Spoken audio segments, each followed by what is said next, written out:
who might have some insights that expand upon what my colleagues up here on the stage said. If there are no questions, that's fine, but we did want to offer an opportunity before we get into our second portion of the day, and that is looking at, again, our notional situation of a 7.3 earthquake during the 2020 Summer Olympics here in Tokyo. So, do we have our mic holders? Any place? Excellent, thank you.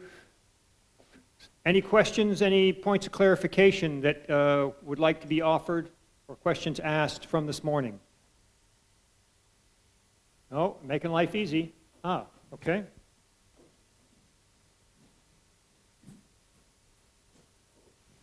Good afternoon. Thanks for the presentation. Was curious, you showed in the presentation there was an academic model that included information or communications, and I was wondering your thoughts on expanding your functional areas to 6 or adding that.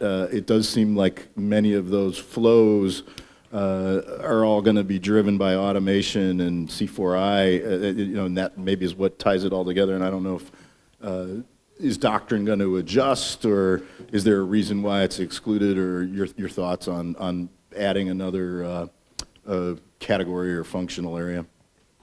Let's hop in first on that because I was the one who included that. Actually was not an academic model, sir. It was it was from IBM, the IBM internal think tank. And you're correct that they had communication as one of their 6 flows, whereas we only had 5. This is our model, is a rudimentary model that was made for this conference.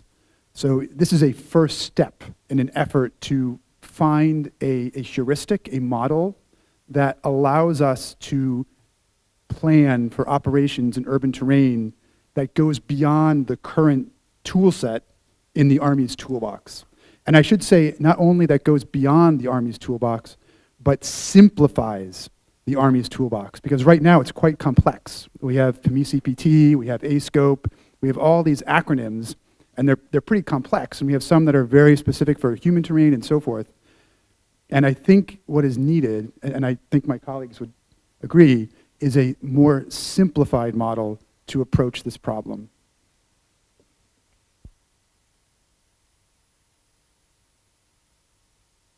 So there was nothing, am I on here? Yes? There was nothing magic about those 5 areas. We could have included economics or others. It was a matter of trying to make it manageable in the time that we had available. But you're absolutely right. You could tailor it for what your particular interest is in. I mean, obviously, we're focused here on security from the military, police, et cetera, perspective. If we wanted to do the same thing from the economics or commercial perspective, we could choose entirely different flows and make it adaptable. And I think if we did get this into doctrine, that what we would have is a series of possible categories of flows that you could use to meet whatever particular challenges that you're looking at. Okay, thank you, good question. And interpreters, if we could, I don't know if it's because the doors are open in the back, but if you could tell the people to be quiet, we're getting feedback in the microphone. I'm guessing it's that people are outside or talking, but whatever, if you could ask them to be quiet, please. Any other questions? No? Okay. Well, then let's get into our scenario and vignette from for that Tokyo situation. Next slide, thank you. So, what we're going to look at, and I'm risking this with Dr. Akamura sitting right in front of me here. He will address this in far greater detail and with far greater expertise than I am. But I wanted to use the example of the 1995 Shimriko attack on the Tokyo subway to give you an idea of the kind of challenge that we might confront.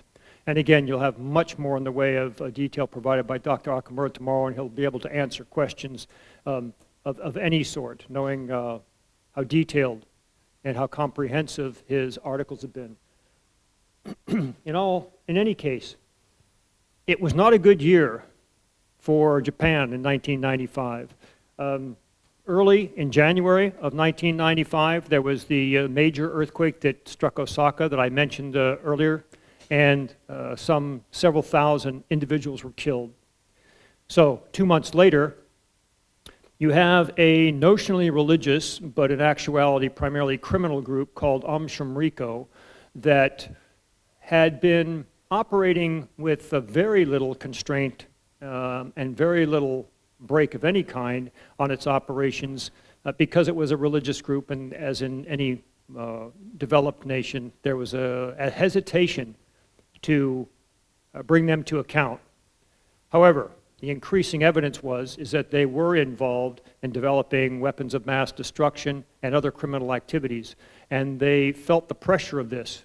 So, in March, they decided to conduct an attack with sarin nerve agent in the Tokyo subway, the target being that portion of Tokyo where there's a concentration of governmental elements to include the judiciary, and therefore hopefully disrupt the government and delay or preclude any action being taken against them.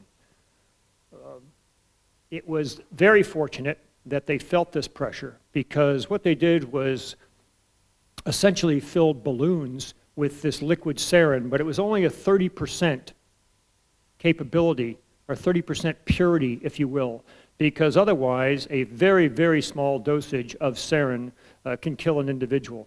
What happened here is you had several members of Shamriko got on the Tokyo subway system at a pre-designated time, had umbrella tips, whatever, and tried to puncture these membranes. They succeeded in most cases, but not all cases. Again, a very fortunate situation. And so you had a spread of this liquid. What happened quite quickly was individuals had trouble breathing and otherwise suffered the effects.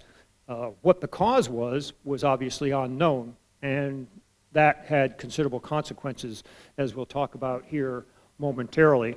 You can see on this map the subway stations that were involved. The one that is in red is that where the was primary impact, if you will, but overall you had 15 different stations that were influenced. And quite frankly, it was over an hour before the trains were halted or they understood that this was being transported around the subway system in some cases.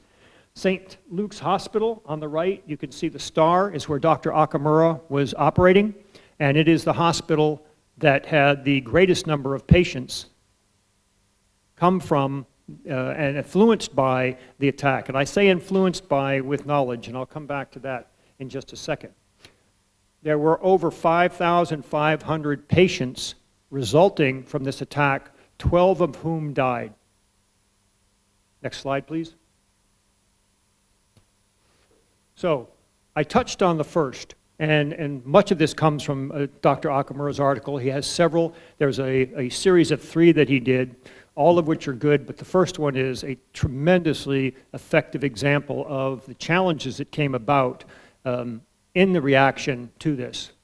And example one case in this particular instance was the first report, we always know, is wrong.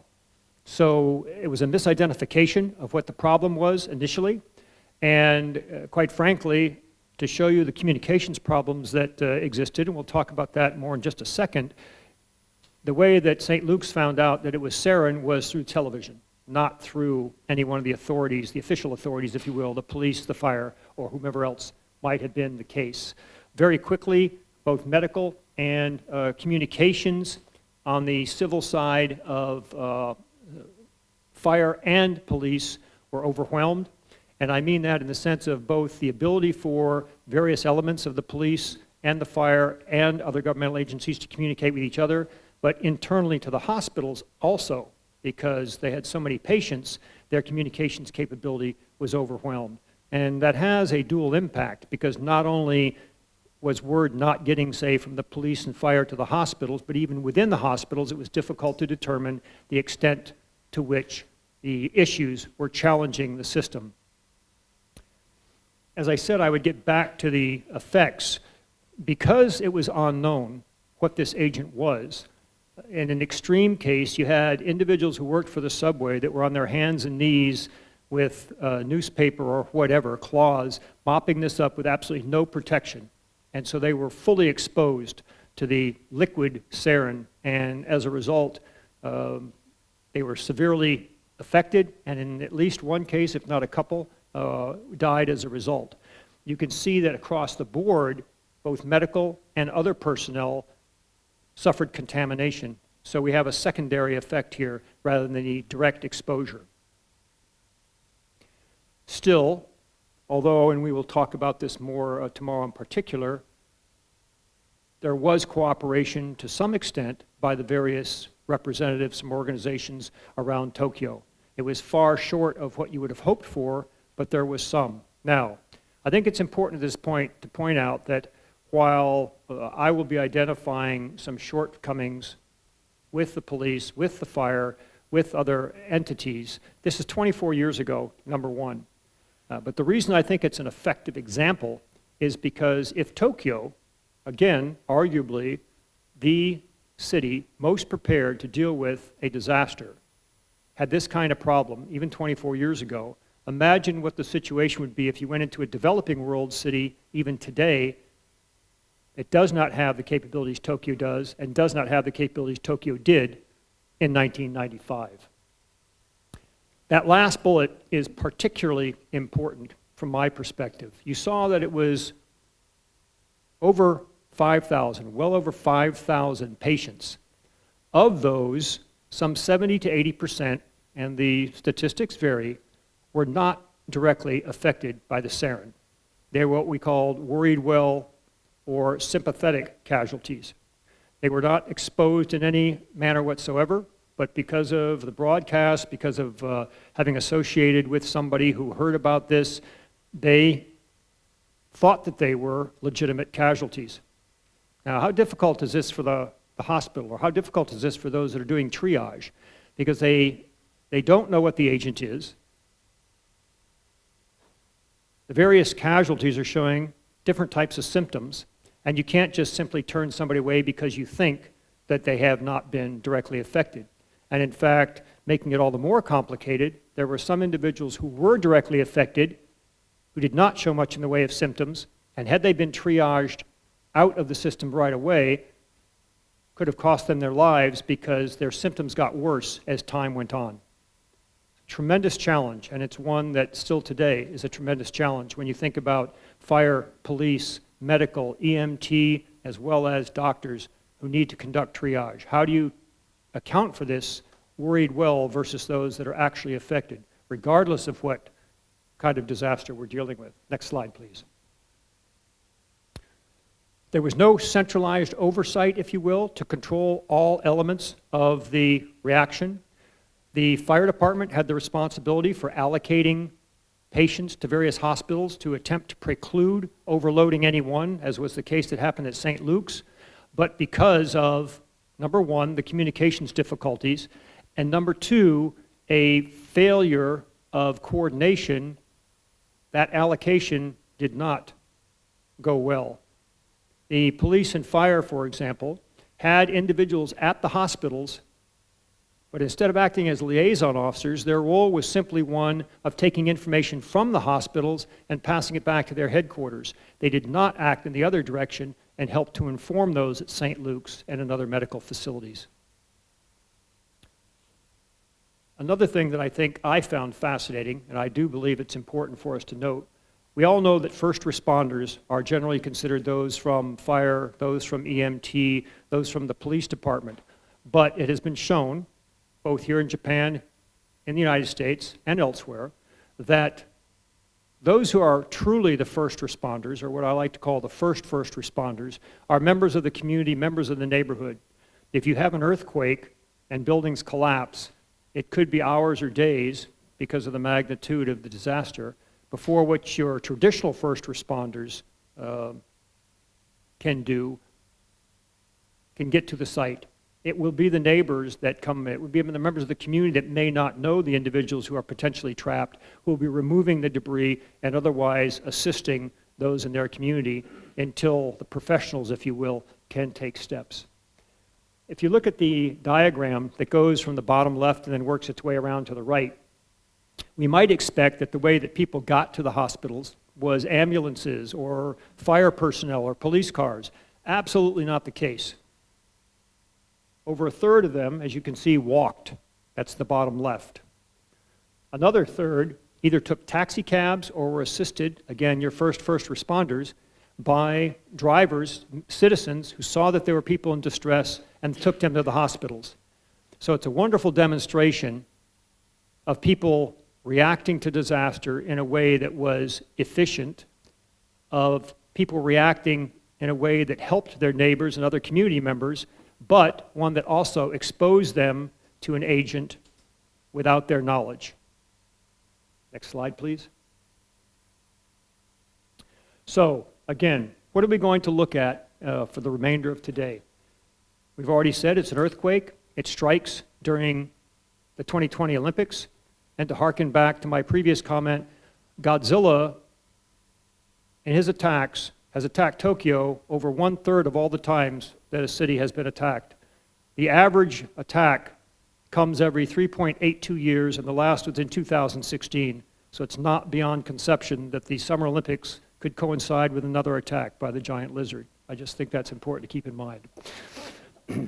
So what I want to do is walk through and look at some of the choices of location, if you will, for major sports locations, sports events during the Tokyo Olympics, and compare that with maps that Tokyo requires, in fact the government of Japan requires, that lay out what sort of threats exist in various communities.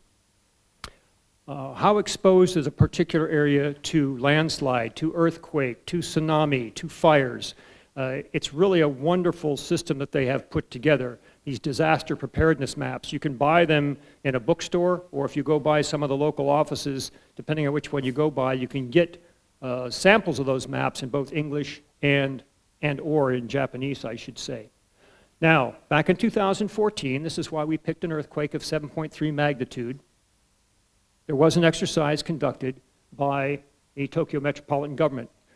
Their exercise reflected that those were the number of casualties, that was the number of buildings that would suffer damage. That is a winter exercise. So the causes would be the same, but the effects would be magnified, needless to say, if you were during the summer of 2020, when you not only have your typical population of Tokyo and tourists, but greatly magnified several times over on the tourist side, both domestic and international tourists. Next slide, please. So we chose 4 locations, and I credit my colleague, Colin Christopher, for doing the graphics here, if you will. You can see the 4 that they're circled there. Next slide, please. A little bit different look. Shows them here, so you can see where they lay on an overhead view, both in the center portion of this slide, but on the bottom left as well.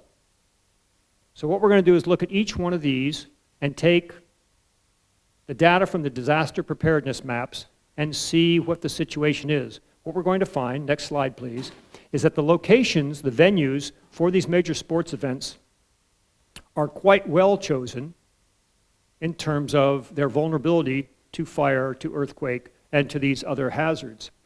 You see here the National Olympic Stadium. It's shown with the blue designation there and the center left of the slide. You can see some data in text on the left. And in this particular case, it seems to be a near ideal situation because the exposure, as you can see, looking at the bottom right legend, is limited to the upper right portion for all intents and purposes of this region. So if there was a major disaster, even if you had a collapse of the stadium itself, you should have first responders being able to get there. You should be able to evacuate the people without a great deal of problem. Next slide, please. The story's not quite the same if we look at a second location. In this particular case, again, the arena itself is quite well located. But if we do have a large number of casualties in the arena, you have, needless to say, considerable risk of routes being blocked, both to get first responders and other personnel in to help with the recovery and to evacuate individuals based on all of the building debris that could be littering the south, the east, and the north. And then, of course, you're boxed in on the left or your west because of the river. Next slide, please. In the case of the Central Seaside Park, we have a little bit different situation. Again, you are boxed in to some extent. You can see the location of the Olympic Arena there itself, or the Olympic location there in the right center, if you will. And the problem here is that you are blocked in some directions, from the south, for example, by water. And if you do need to move people or try to get people either evacuated or get those first responders in from the west, you can see the danger from fires as well as building collapse.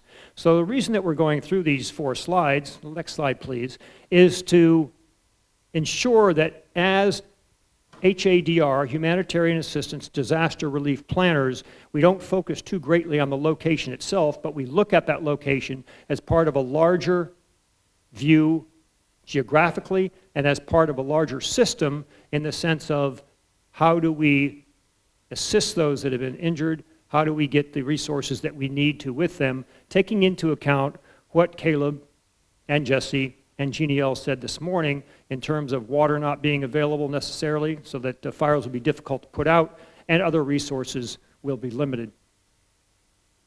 In our final case, we have another example that seems to be a fairly good location. It is for the location itself, but in the Aquatic Center case, you are again blocked in the south by water, and while Tokyo has done a good job of contracting with commercial boat carriers in the region to move individuals back and forth, both first responders and to evacuate personnel, if you had to move to the north or bring personnel in from the north, you can see that it would be difficult potentially because of building collapse and fires. Next slide, or just finish up. Thank you very much. So that just gives you a little bit of background. I will now turn over the floor again to my 3 colleagues, and they will look at the consequences of such a potential or notional disaster in terms of flows as they did earlier. Caleb? Thank you very much, Dr. Glenn.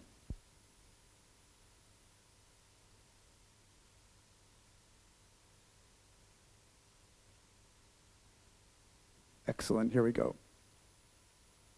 Perfect. Yes, thank you again, Dr. Glenn, for the introduction and for the hypothetical scenario that you laid out that we will use for this afternoon's analysis. Next slide, please. Good afternoon, ladies and gentlemen. For those of you who are not here in the morning session, I'm Major Caleb Dexter, the Operations Officer for the Asymmetric Warfare Group's Dense Urban Terrain Detachment in New York City. This morning, I and my Asymmetric Warfare Group colleagues conducted a virtual terrain walk of select parts of Tokyo and introduced a method of analyzing dense urban terrain under a humanitarian assistance disaster relief scenario that relied on 3 flow directions and 5 flow categories, as can be seen on the screen. This afternoon, we will try to think through the security implications of the hypothetical scenario laid out by Dr. Glenn and analyze those implications, next, through the 5 flows and 3 directions framework laid out this morning.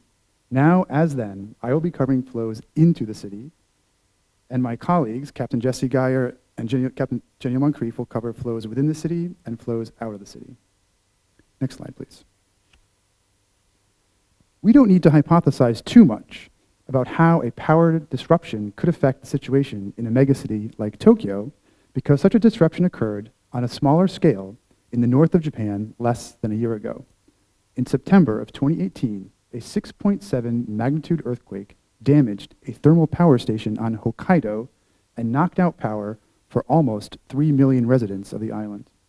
An earthquake of the sort laid out in our hypothetical scenario would almost certainly take out at least part of Tokyo's power supply, leaving authorities with little choice but to make some difficult decisions. Next slide, please. This becomes important in our given scenario because an earthquake of the magnitude laid out would certainly reduce power generation output, most likely taking several power plants offline at a time. Indeed, just around Tokyo Bay, there are 12 power stations with 5 liquid natural gas receiving terminals. Next slide, please. With the power out, this could shut down large sections of public transportation, which in turn would leave millions of people who commute into the city by this means stranded either in the city or outside of the city, depending on the time of day. The inflow of fuel to run the transportation system would likewise grind to a halt as a potential lack of power shut down the city's port facilities. Next slide, please. In the aftermath of Hurricane Sandy in New York City in 2012, next. For example, the city of New York found itself in the ironic position of having substantial quantities of fuel inside cargo tankers in and around New York Harbor, but unable to pump the fuel out of those ships because there was no electricity to run those pumps. Next. This, despite a severe fuel shortage just miles away from the ports themselves. Next slide, please. Not only fuel might have a hard time getting into the country, but also information. With power down, residents might find themselves in a news and information vacuum, unaware of what is happening around them, how authorities are responding to the situation, and what resources are available to them, or where those resources can be found. Those fortunate enough to still have power might nevertheless find themselves outside of communications as the airwaves become congested with residents trying to reach family members and loved ones. Next slide, please. Water inflows would most likely also be disrupted in our hypothetical scenario. Like power, that would probably necessitate a prioritization of the distribution for what water remained. Excuse me. Again, Captain Geyer will discuss that further later on this afternoon. Similar to power, however, water might also be diverted away from outlying communities to the city where the stock of water is lesser, but the need would almost certainly be greater. Indeed, water is very often a critical resource in the aftermath of severe earthquakes because firefighters need it as they attempt to put out the many fires that usually erupt after such earthquakes. This harkens back to Dr. Glenn's point about thinking of megacities as a system of systems. Through such an analytical approach, civil and military planners can prioritize water appropriately so that it can be used to fight fires should there be such a need. So too can they prepare their messaging campaigns when they potentially must explain why security or repair personnel are removed from the city center to attend to a far-off site such as a dam, for example. Next slide, please.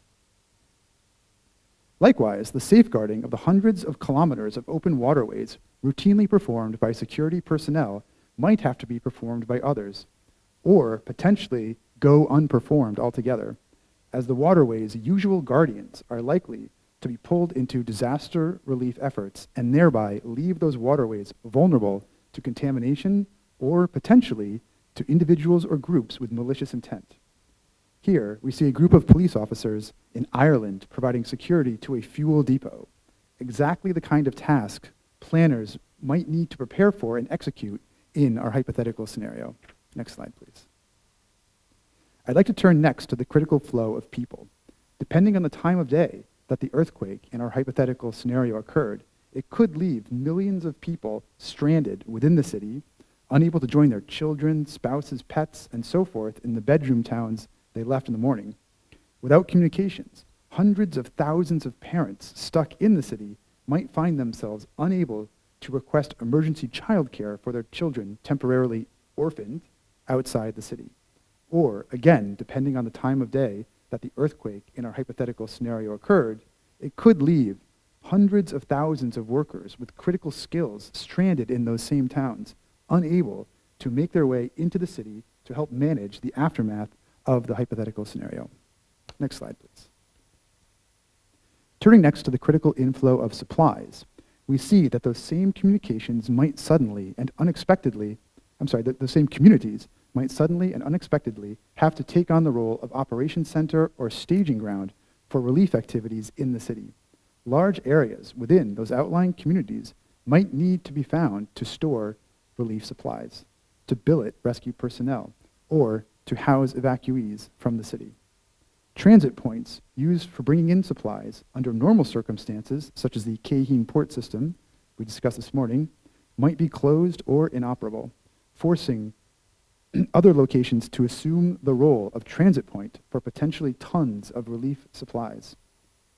and thousands of relief personnel. Supplies stored in these alternative locations might lack physical security measures and instead require more guards to provide such security, putting a further strain on already stretched security forces. Next slide, please.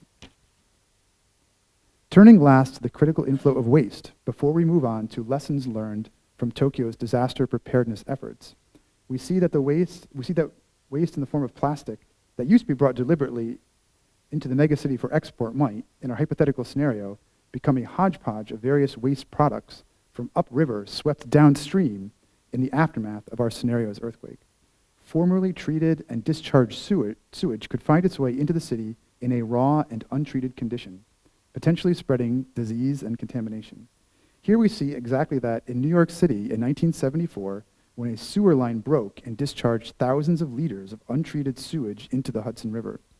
Yet sewage isn't the only form of waste that might make its way unbidden into the megacity in the aftermath of our hypothetical earthquake. Next slide, please. Landslides further upriver triggered by the earthquake could have resulted in tons of debris in the forms of uprooted vegetation, animal carcasses, and the like, washing into the city and blocking bridge underpasses, storm drains, and so forth, and potentially causing localized flooding, as can be seen in this photo from Worcestershire in the United Kingdom. In addition to the organic matter just mentioned that might be swept into the city in the aftermath of our hypothetical scenario,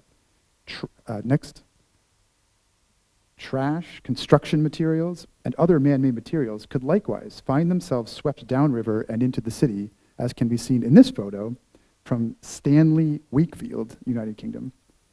The once orderly and intentional inflow of waste could, in a scenario such as the one laid out by Dr. Glenn, turn into a disorderly deluge that further exacerbates the need for disaster relief efforts. Indeed, in more extreme cases, such inflows could not just impede the proper functioning of urban infrastructure, but actually outright destroy such infrastructure, putting even further strain on disaster relief efforts. Next slide, please. These assorted challenges have been faced, to one degree or another, by various cities across the globe. And many of those cities have already developed best practices that other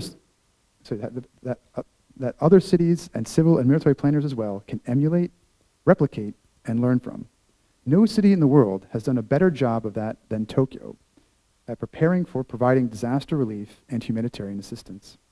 It therefore would behoove us as civil and military planners to learn from the city that's farthest ahead in its preparations for the provisions of disaster relief and humanitarian assistance. Next slide, please. Non-governmental entities, such as utilities, have also put robust safeguards into place to mitigate the possible effects of a disaster scenario, as can be seen here in the rich array of seismographs installed in the areas surrounding Tokyo Bay by the Tokyo Gas Company as part of their supreme disaster preparedness system. These seismographs allow for the detection of incoming earthquakes and shut off the gas automatically to power plants before the earthquake strikes, preventing fires and potential damage to the pipeline system. Next slide, please. At the national level, the Ministry of Land, Infrastructure, Transport, and Tourism's Kanto Regional Development Bureau has undertaken an impressive program of floodwater mitigation by creating what Saitama Prefecture's Tourism Division states is the world's largest underground river. The metropolitan area outer underground discharge channel, which lies approximately 40 kilometers northeast of the Konda River Ring Road number 7 underground multi-basin regulating reservoir, described in the morning session by my colleague, Captain Geyer. The underground multi-basin regulating, the underground river described earlier was built 22 meters underground, and it was completed in 2009. And it boasts a pump station of truly awe-inspiring dimensions, 177 meters long by 78 meters wide by 28 meters high. The immense weight of the ceiling is held up by 59 reinforced concrete pillars, each one of which weighs in at 500 tons. So impressive is this mammoth feat of engineering that it has become a popular tourist attraction in its own right. Yet this facility was built for practicality, and it has proved extremely practical. Since it began operations, it is believed that the discharge channel has saved more than 120 billion yen in damages, meaning it has already recouped more than half of its estimated construction cost of 200 billion yen in just 10 years of service. The metropolitan area outer underground discharge channel stands not just as a testament to Japan's prowess at engineering, but also to its government's commitment to prepare as fully as possible for potential disasters. Next slide, please. The national government of Japan, too, has taken a strong lead in preparing for providing disaster relief and humanitarian assistance to its populace. To address the concern raised earlier regarding the flow of people being stranded either inside of or outside of the city, depending on the time of day, there is a nationwide disaster emergency message board that allows individuals to send health status updates to select phone numbers and also allows others to look up health status updates by phone number. While this message board does require both electricity and an internet connection to function properly, it is a considerable step forward in allowing separated persons to allow others to know their whereabouts and state of health. Next slide, please. In a similar vein, the national government of Japan has created the J-Alert push notification system as a means of keeping the populace informed and to give them timely warning of potential disasters. Indeed, next. The notification system is so pushy that it can even potentially remotely turn on televisions and radios to relay warning messages. The J-Alert system allows civic leaders to give warning to residents based on their geographical location within the nation and the type of threat. It can even push out warnings in 4 different languages based on user preference. While it has gone through some growing pains in the form of a couple of false positive readings, the system has nevertheless proven highly effective at warning residents of incoming earthquakes, tsunamis, storms, and even North Korean missiles, allowing them time to take appropriate steps to mitigate the effects of whatever the warning indicates is potentially inbound. Next slide, please. On the other side of that coin, the Tokyo metropolitan government has taken steps to ensure that unwanted or unhelpful inflows do not occur in the event of a disaster, at least in the form of vehicular traffic. You might recall from the morning session this diagram showing Tokyo's innovative system of first responder-only roadways in a disaster, to be used in a disaster scenario. I'd like to draw your attention to the flow chart below it and point out that step 1 of the metropolis of Tokyo's traffic restriction plan is to ban entry of unauthorized vehicles into the city. In fact, steps 1 and 2 relate to restricting the inflow of traffic. By having such restrictions in place, the government can ensure traffic problems are not exacerbated in a disaster scenario and ensure maximally unimpeded passage for first responder or security vehicles. Next slide, please. The Tokyo metropolitan government has worked for decades to ensure that necessary inflows of experts and supplies can be brought to the metropolitan area in the event of a disaster through a series of mutual support agreements. The first such agreement, the Nationwide Agreement on Wide Area Support in Times of Disaster between Prefectures, was signed in 1996, while the most recent such agreement, the Agreement between the Union of Kansai Governments, a 9 metropolitan authorities for mutual support during disasters, was finalized in 2014. Such agreements ensure that supplies, equipment, personnel, and so forth can be brought into the city from far off, presumably unaffected areas like Kansai in the event of a disaster here in the Tokyo metropolitan area. Next slide, please. Not all of Japan's engineering marvels are as massive as the metropolitan area outer underground discharge channel. Innovative tools such as the water surface control device seen here in the underground sewerage leading into the city from the periphery, though small in size, helps divert debris that could lead to flooding or contamination downriver and instead sequesters the debris while allowing water to flow on unimpeded. Such innovative approaches to the problem of waste inflows in the aftermath of a disaster are fantastic examples of low-cost solutions to which civil and military leaders can turn for examples of how to cope with a potentially disastrous situation like the one laid out by Dr. Glenn. Next slide, please. Viewing the megacity of Tokyo through the 5 flows, next.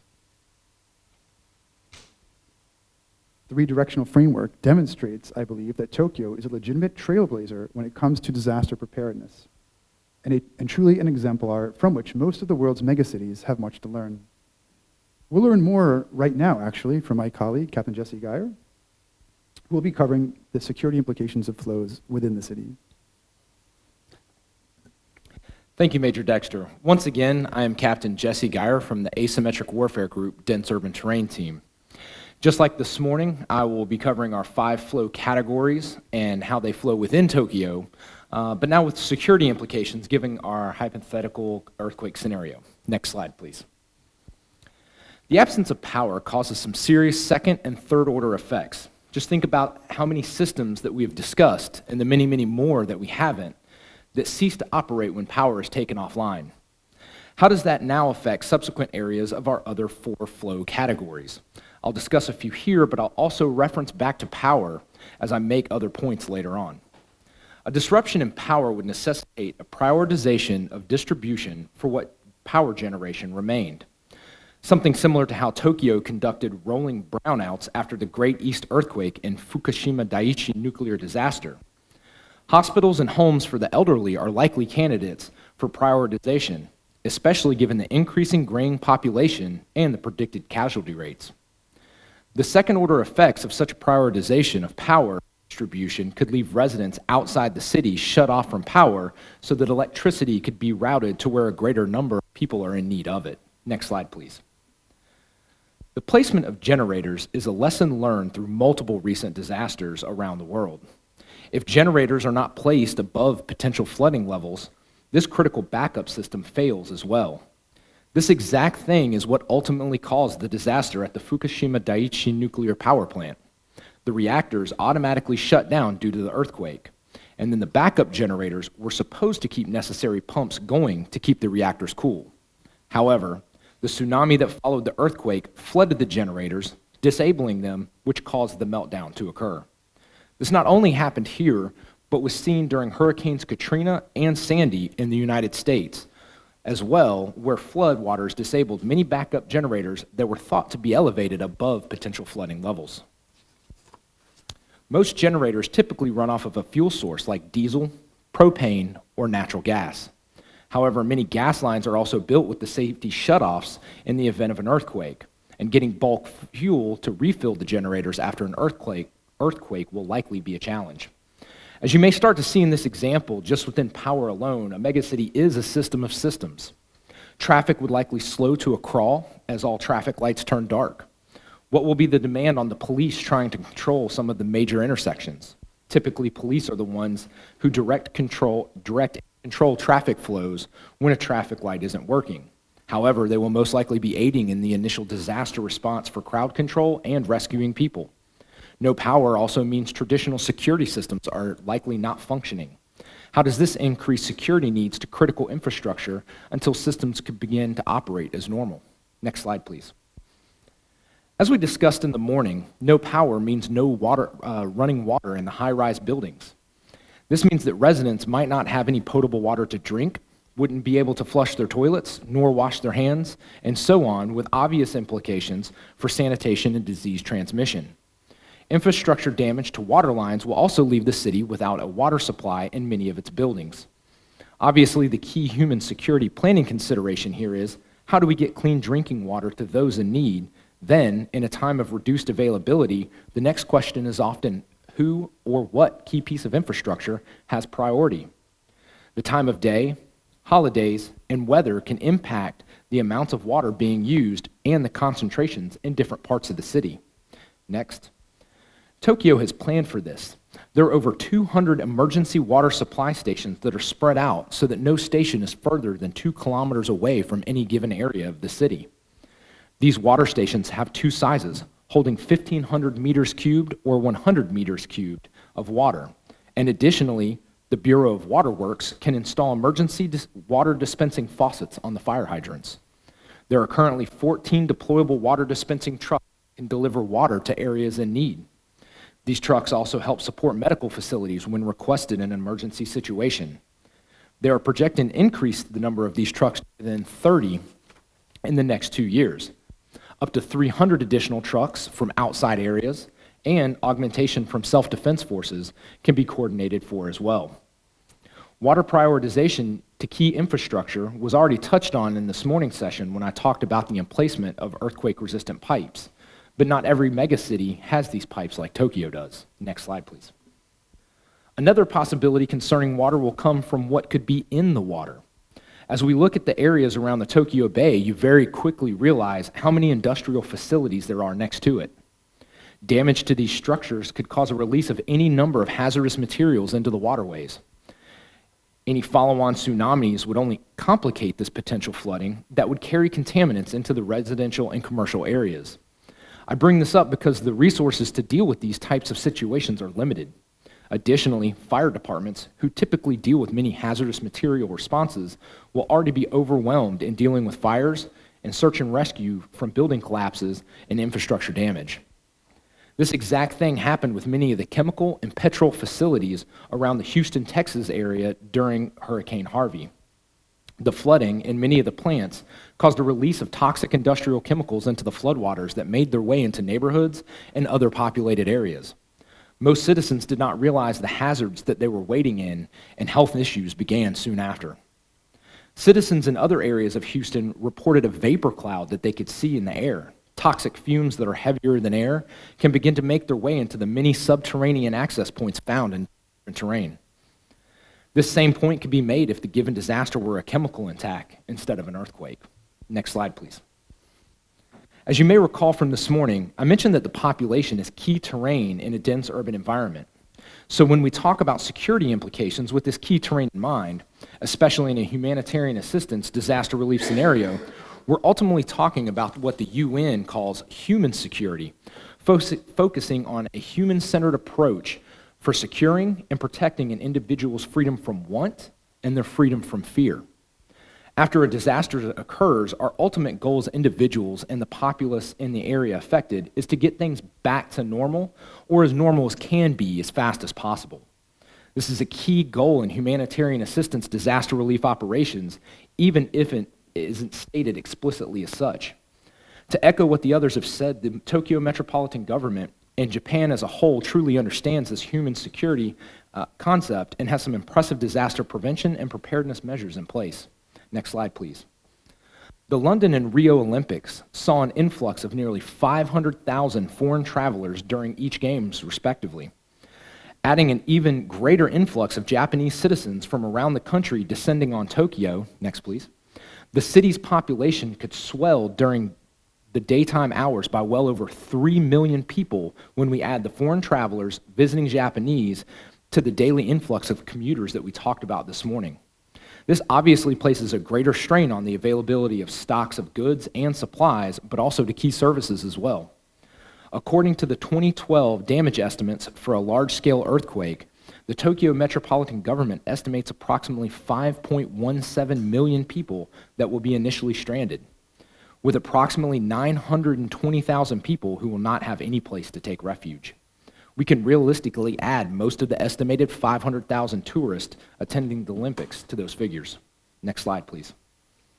As I mentioned before, cultural norms and reactions of the populace impact planners and first responders and how they need to execute disaster relief operations. If we look at several disasters, we can see different responses by the population.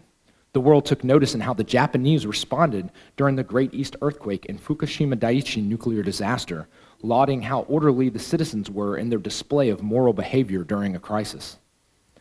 The same can be said for how citizens in the United States responded during Hurricane Harvey that hit the greater Houston area in the state of Texas, and Hurricane Sandy that hit the states of New Jersey and New York. Next, please.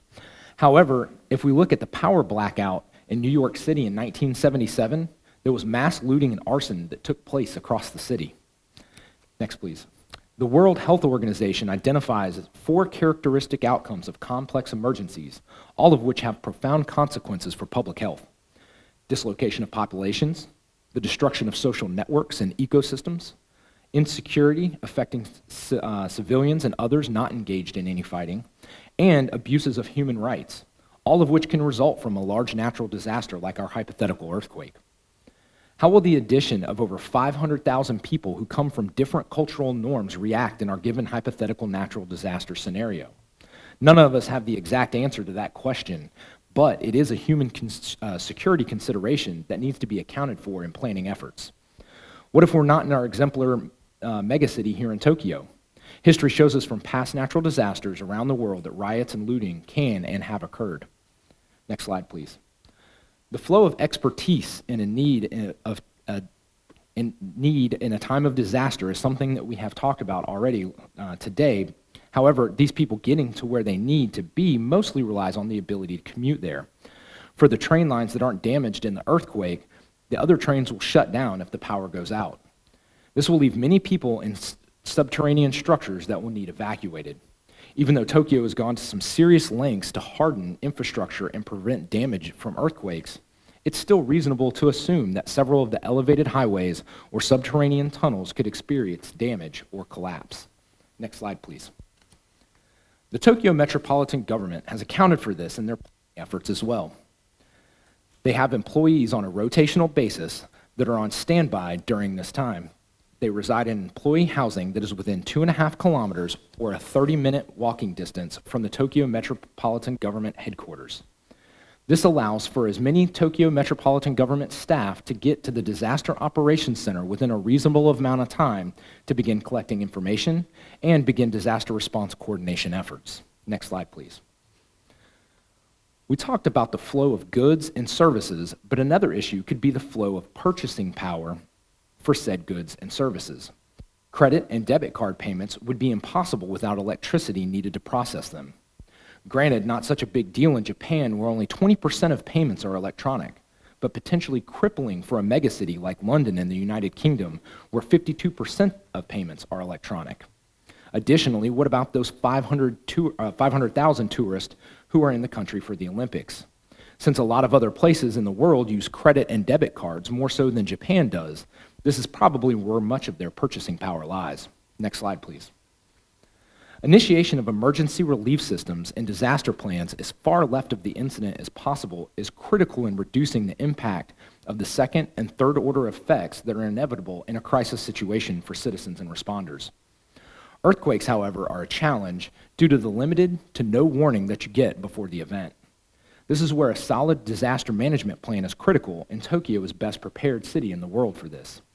The Tokyo Metropolitan Government updates its district-based earthquake vulnerability assessment every 5 years, which gives residents a pretty good idea about how well the area they live in will fare during an earthquake. Next slide, please. As I mentioned this morning, Tokyo has defined emergency routes that are to be free of civilian use in case of emergency to successfully get first responders, as well as other services like the water trucks mentioned earlier, to areas in need. These emergency routes have been enhanced even further with the large infrastructure improvement effort. Buildings along these routes are almost all upgraded to be fire and earthquake resistant.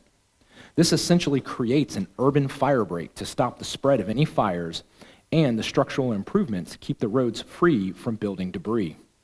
Next, please.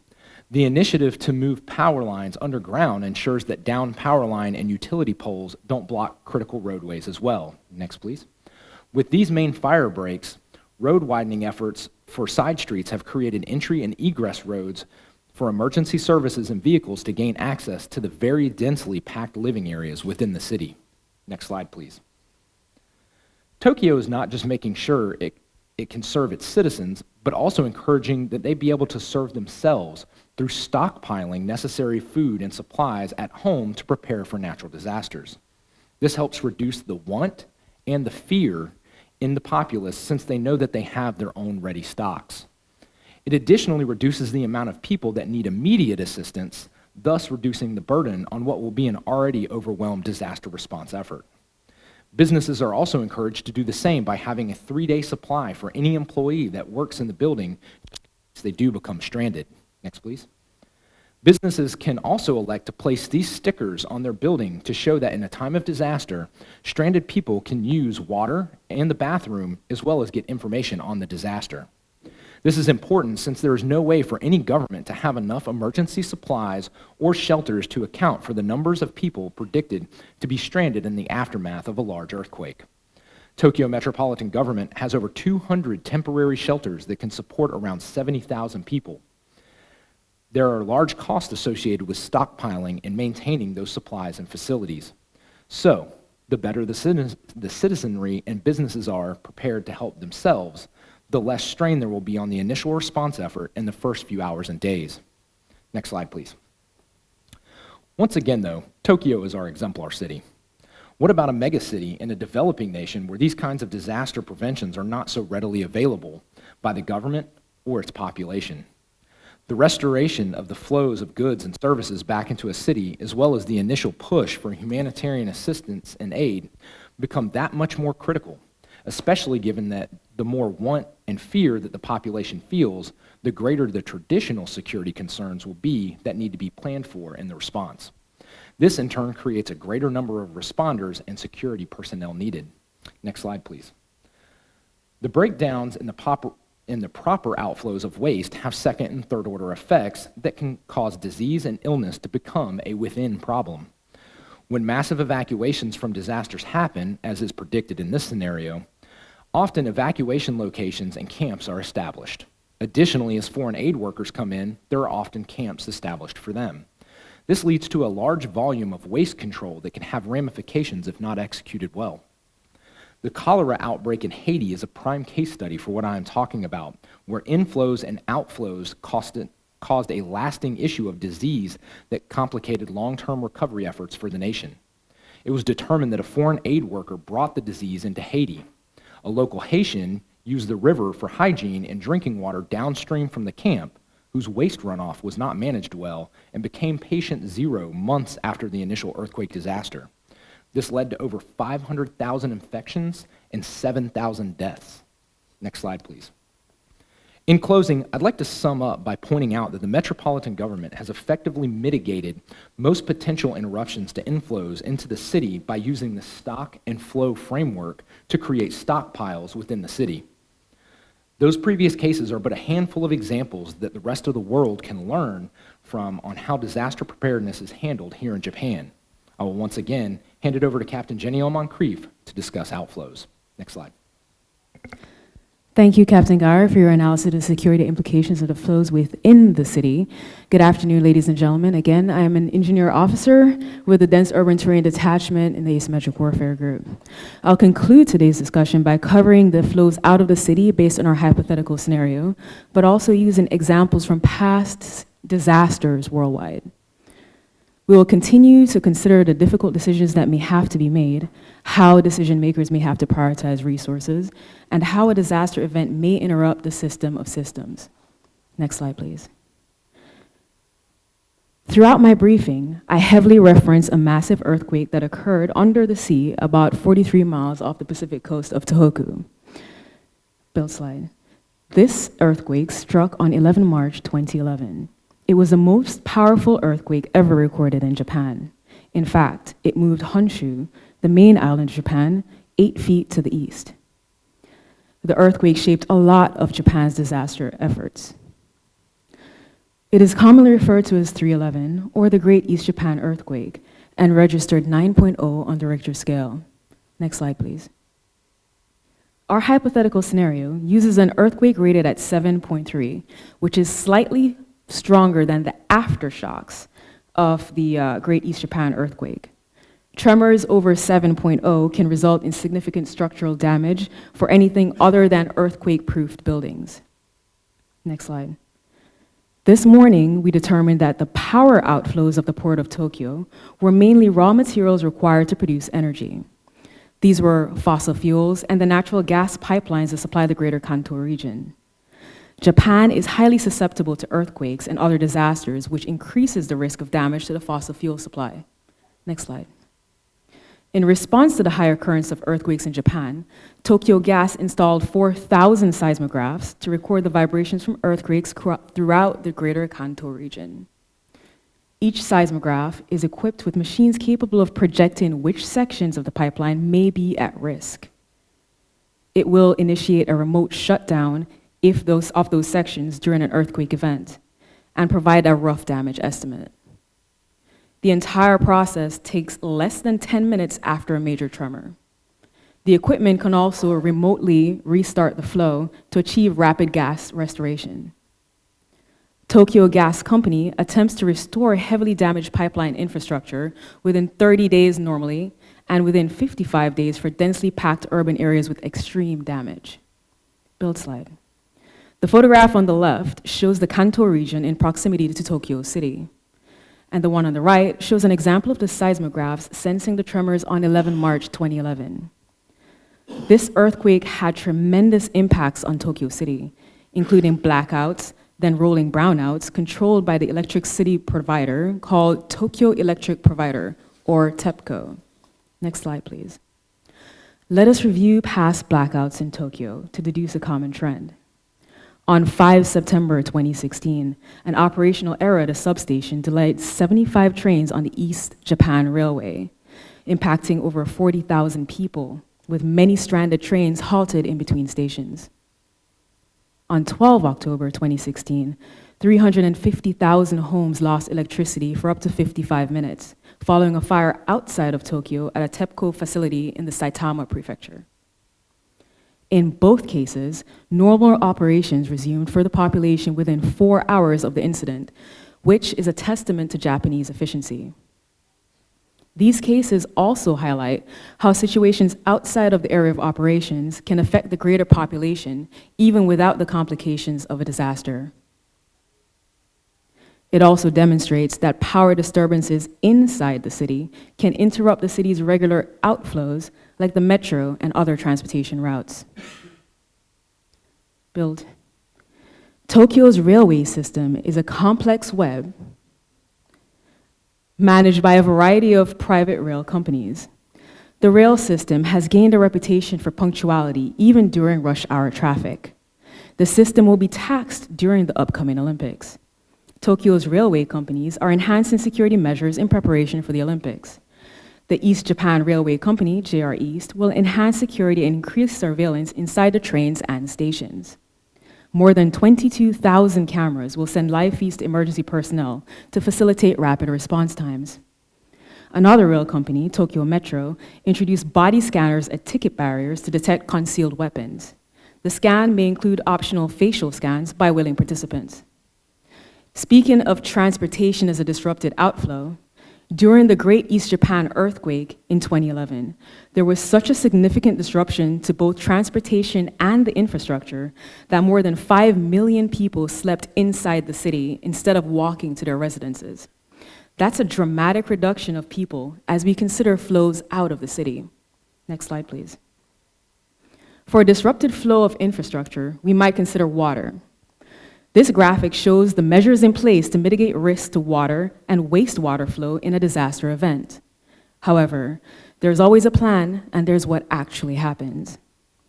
Failures in drinking water systems, treatment processes, and distribution networks can often lead to contamination incidents and disease outbreaks. Most cases of contamination occur when sewage containing pathogens permeates the potable water supply. Blocked or damaged distribution systems for water and wastewater will not only deprive the area of clean water, but create stagnant water, which will increase the likelihood of waterborne bacteria and disease-carrying vectors. Diseases represent the human effect of a disrupted water outflow. As Major Dexter stressed, we don't have to hypothesize much to determine disaster effects. We can draw from recorded history. Build slide. There were 17,000 recorded cases of cholera after the 2004 flooding in Bangladesh, and 16,000 cases in the 1998 flooding in West Bengal. The risk factor for leptospirosis increases dramatically after disasters, specifically because rodents carry the disease spores inside their urine. Disasters like earthquake and flooding cause both humans and rodents to migrate to safer zones, placing rodents in close proximity to the displaced population. There were outbreaks of leptospirosis after the 2001 typhoon in Taiwan, the 2000 flooding in Mumbai, and after the 1996 flooding in Rio, Brazil. Next slide. The influx of people projected to attend the upcoming 2020 Olympics will affect a sharp increase in the amount of sewage produced by the sewerage department. To offset this, the Tokyo Metropolitan Government upgraded their sewage components in order to increase the system's max capacity and improve the quality of equipment, which ultimately delivers clean water to Tokyo Bay. Additionally, the water treatment facilities have upgraded their systems to promote both self-sufficiency and energy savings, which reduces the pollution outflow. The top graphic slide shows the flow of sewage from the point of origin through the water reclamation center and ends at the separation of sludge and the discharge of purified water into the sea. Bill slide. The bottom graphic shows a more detailed view of the purification process and sludge incineration. Slide. Tokyo has done extensive disaster planning, enough to account for additional latrines to supplement the human outflow of waste. Each ward has manholes, specially marked with a blue rubber cap. These manholes double as emergency latrines, maintaining a sanitary outflow for displaced personnel. Next slide. My colleagues expounded on the effects of our earthquake scenario. As a result of an earthquake, build slide, several power plants are offline, causing a power outage. Public transportation is interrupted. Millions of commuters are stranded with a severe shortage of fuel, no access to credit cards, and limited access to information. Next slide. Consider this. It is now 7 p.m. The power is out. Your phone and laptop carry less than a 7% charge. There is no Wi-Fi, and you cannot find a portable charger. By the way, you have 3 children under the age of 10. You are at the end of your visit to the 2020 Olympics in Tokyo, and you're supposed to leave the country tomorrow morning. You and your family represent an outflow of Tokyo, the tourism industry, which will boom with the upcoming Olympics. Next slide. The daily traffic through the ports of entry are immense. The statistics for Narita International Airport breaks down the average daily flight traffic from January to March of this year. Next slide. Narita Airport reported a daily average traffic of 563 international passenger and 63 international cargo flights. For domestic flight traffic, Narita Airport saw a daily average of 145 passenger flights, including 1 cargo and 2 others. That breaks down into a daily average of 100,000 international terminal passengers, with a demographic 50% non-Japanese, 10% in transit, 40% Japanese, plus 20,000 additional domestic passengers. This means that should the airport cease operations, at the very least, from 10,000 transiting passengers up to 40,000 non-resident passengers may be trapped in Narita Airport unexpectedly. Build slide. Having arranged accommodations for this short conference, we can see that staying even an extra night may be difficult, much less in disaster conditions. Here, we may consider how decision makers may prioritize traveler accommodations and maintain national security. Please consider that it is very possible for travelers in certain countries to be trapped inside the airport without means to depart the immediate airport area, no way to pay for necessities as the power may be out and credit card machines might not work, and no departure flights for an extended period of time. Next slide. As Captain Geyer said, the population immediately feels the impact of a disaster. The most striking impact, other than death, injury, and destruction of property, is population displacement. Build slide. When a disaster strikes, many have to abandon their damaged residences and seek shelter in other areas. An outflow of refugees to adjacent areas easily disrupts access to emergency health care, supplies, and clean water. Secondary effects of long-term displacement can be equally detrimental to established systems like law enforcement and civil protection. 5 years after the earthquake and tsunami that caused the Fukushima Daiichi disaster, approximately half the evacuees had not returned to reside in their own prefecture, which means essentially they migrated to another area, possibly taxing that area's resources. Slide. This photo shows the congestion in the Shinagawa station on 11 March 2011. You can see the immense number of people trying to depart Tokyo fills the streets and the pedestrian paths, producing extreme congestion. This congestion carries through the designated routes leaving the city. Next slide. The direction, accountability, and control of individuals affected by disaster events or assisting with disaster response efforts can be a daunting task for even the most practiced emergency response professional. It is important to gain an accurate and complete idea of the situation as quickly as possible to facilitate the decision-making process. Next slide.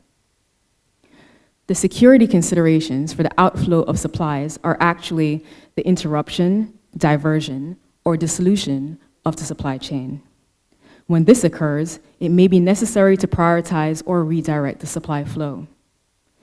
Leaders in humanitarian assistance disaster relief situations must determine the most critical requirements, the priorities of effort, and an order of succession of leadership positions to ensure that critical supplies get to alternate and priority sites.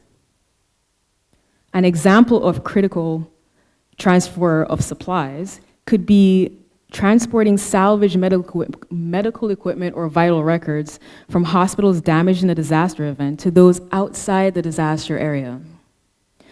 It is also important to understand that the mutually supporting agreements means that Tokyo not only receives supplies, but may have to push supplies to adjacent area to help those in need. Next slide. As with supplies, the security implications for the outflows of waste are actually the interruption, diversion, or cessation of the flow. Immediately after a major earthquake, there's a lot of debris, a lot of disoriented people, and there are dead bodies. The presence of human and animal remains raises a lot of concerns, including that of disease outbreaks, though the remains won't normally pose an immediate medical threat. However, in Tokyo's summer heat and the rain we've experienced in our stay here today, it would create very unpleasant circumstances very quickly. The combustion of decomposing remains and accumulated waste would become a problem and lead to the most common diseases in this situation, which are cholera and hemorrhagic fevers. Cholera is highly contagious and survives in salty water. Hemorrhagic fever can be transmitted from person to person and may spread if an infected person travels from one area to another. Slide. The risk factor for infectious disease correlates to the characteristics of the displaced population. If a small population is displaced but has access to safe food, water, emergency health care, and usable latrines, then the risk of a disease outbreak remains small. As the displaced population size increases and outpaces the available resources, then the risk of infectious diseases increases. Displaced populations residing in temporary camps and housing facilities have minimal space. The resulting crowding produces conditions ideal for the spread of disease. For example, there were 18,000 measles cases among displaced personnel after the 1991 volcano eruption in the Philippines, and 400 cases in a 2005 earthquake in Pakistan. Next slide. In summary, for the outflows, we considered the safety measures of the gas pipeline leaving Tokyo, impacts on transportation when power generation fails, human health and security, disruption of water distribution and wastewater systems, supply agreements and prioritization, and many waste outputs throughout. We will continue to explore the difficult decisions, priorities, and systems with Dr. Glenn shortly. Thank you for your time and your attention. All right, then. What we'd like to do now is open this up to questions from the audience for the four of us that are up here. If one of you in the audience can add to the response to one of the questions via your own experiences or knowledge of Tokyo, then please do so. So if you have a question, if you would raise your hand, one of our individuals with a microphone will come your way. And again, please wait until they give you the microphone to ask your question. Questions, please.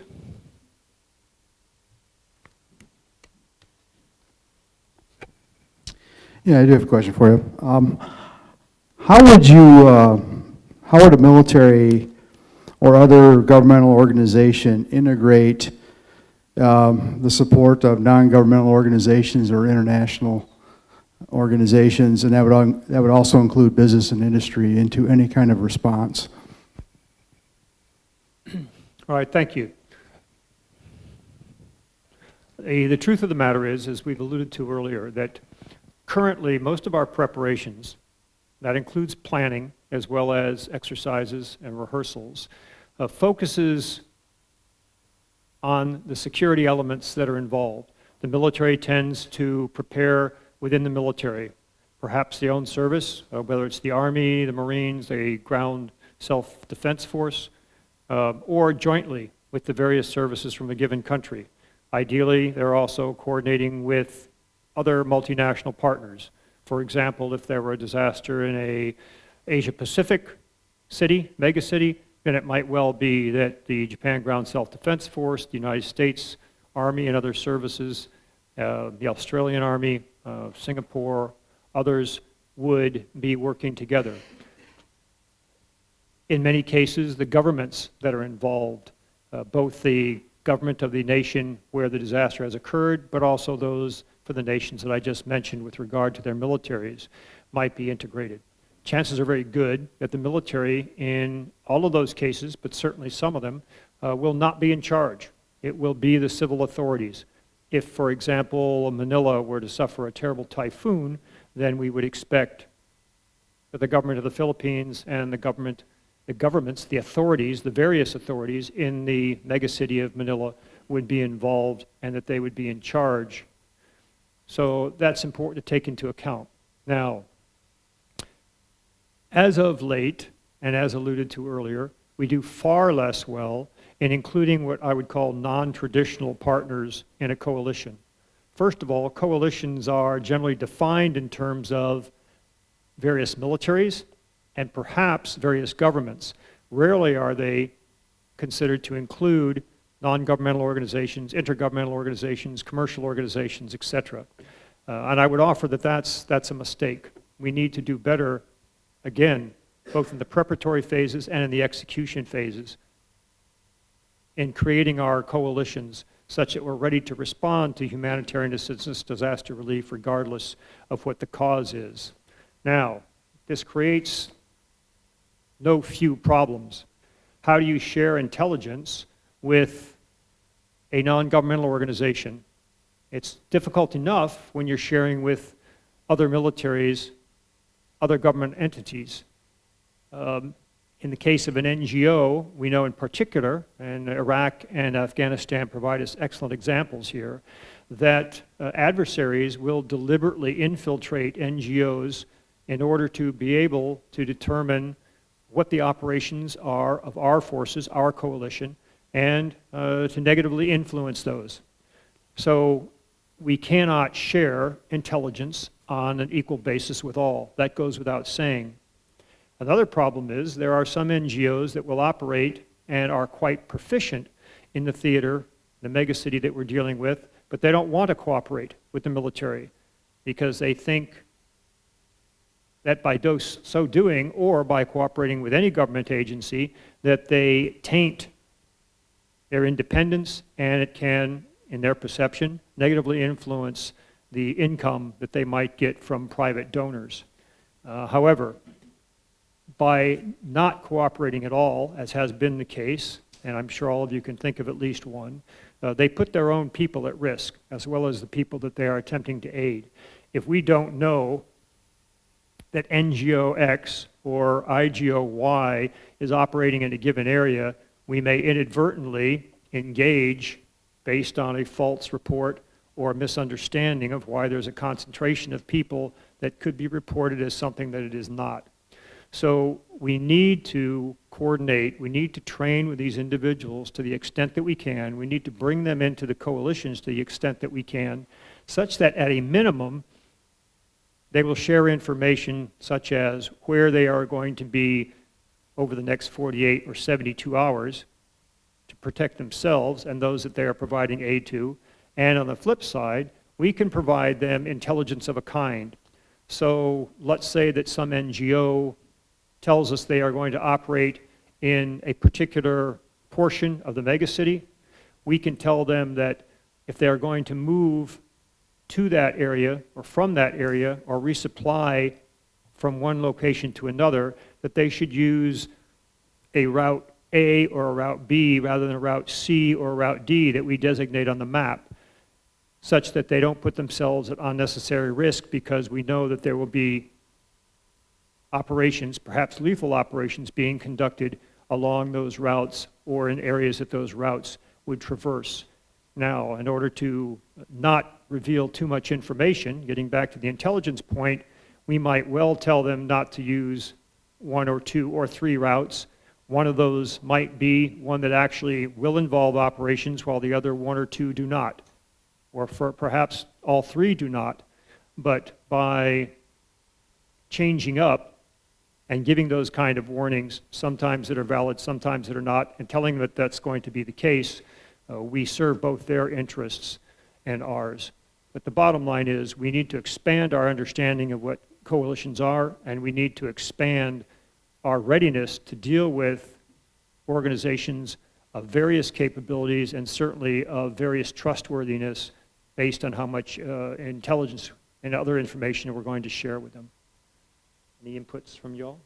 I'd like to jump in if I can, Dr. Glenn, and just say that through the study of operations in urban terrain or on urban terrain, if we think of a bridge, oftentimes a bridge is key terrain, if there's an important bridge. We have bridging assets within our engineering units in the United States Army. So why is that bridge key terrain? Well, it's already there. So why use our assets if there's already a bridge? The same is true of the police, the fire department, the utilities, all the things that are already there in a city. If we don't include them in our planning, we will have to do it ourselves, just like bringing our engineering assets to bridge a river. But why would we do that if they are already there?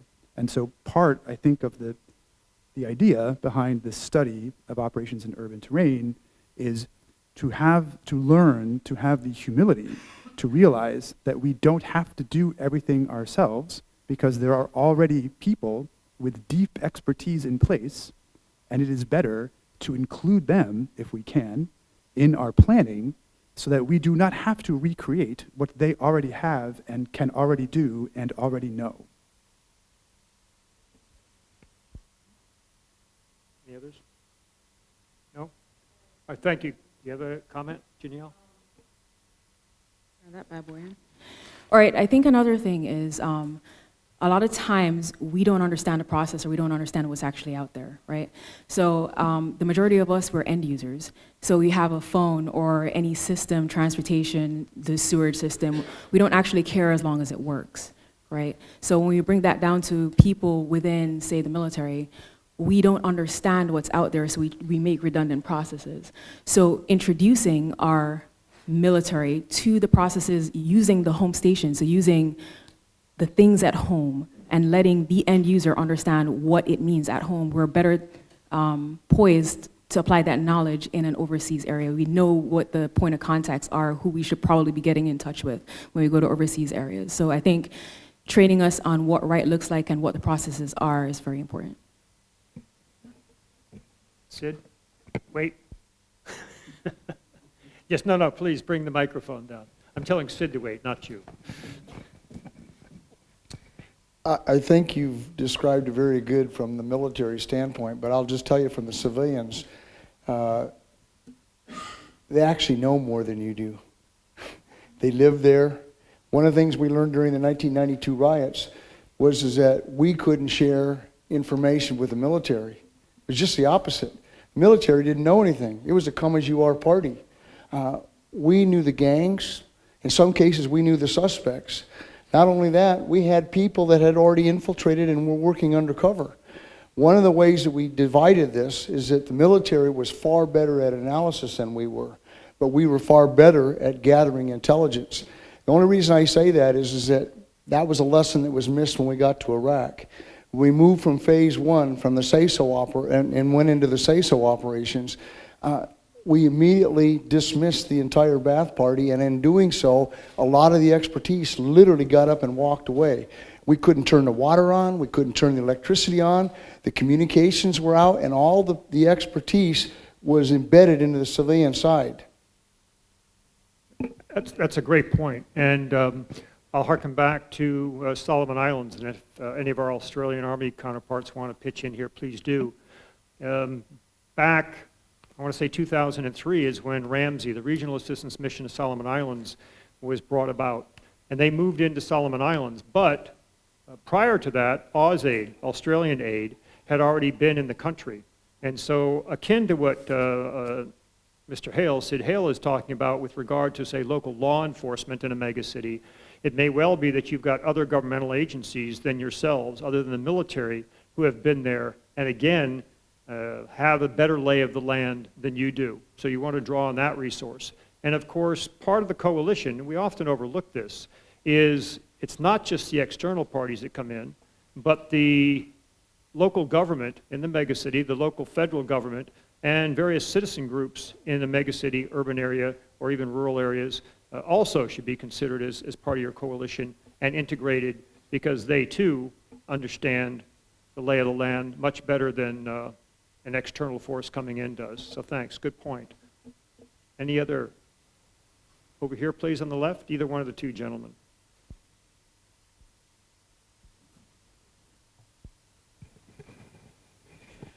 I just wanted to point out that there is one area where the local expertise or the local organizations may not be as helpful, and that where there is a decidedly more military role.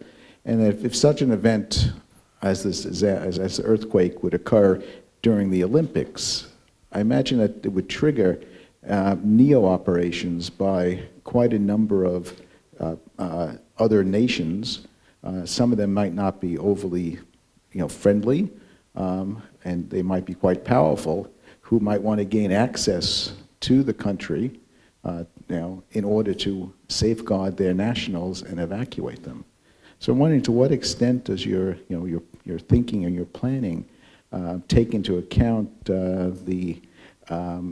when the outsider coming in might be a force that you normally consider as being possibly adversarial? Okay.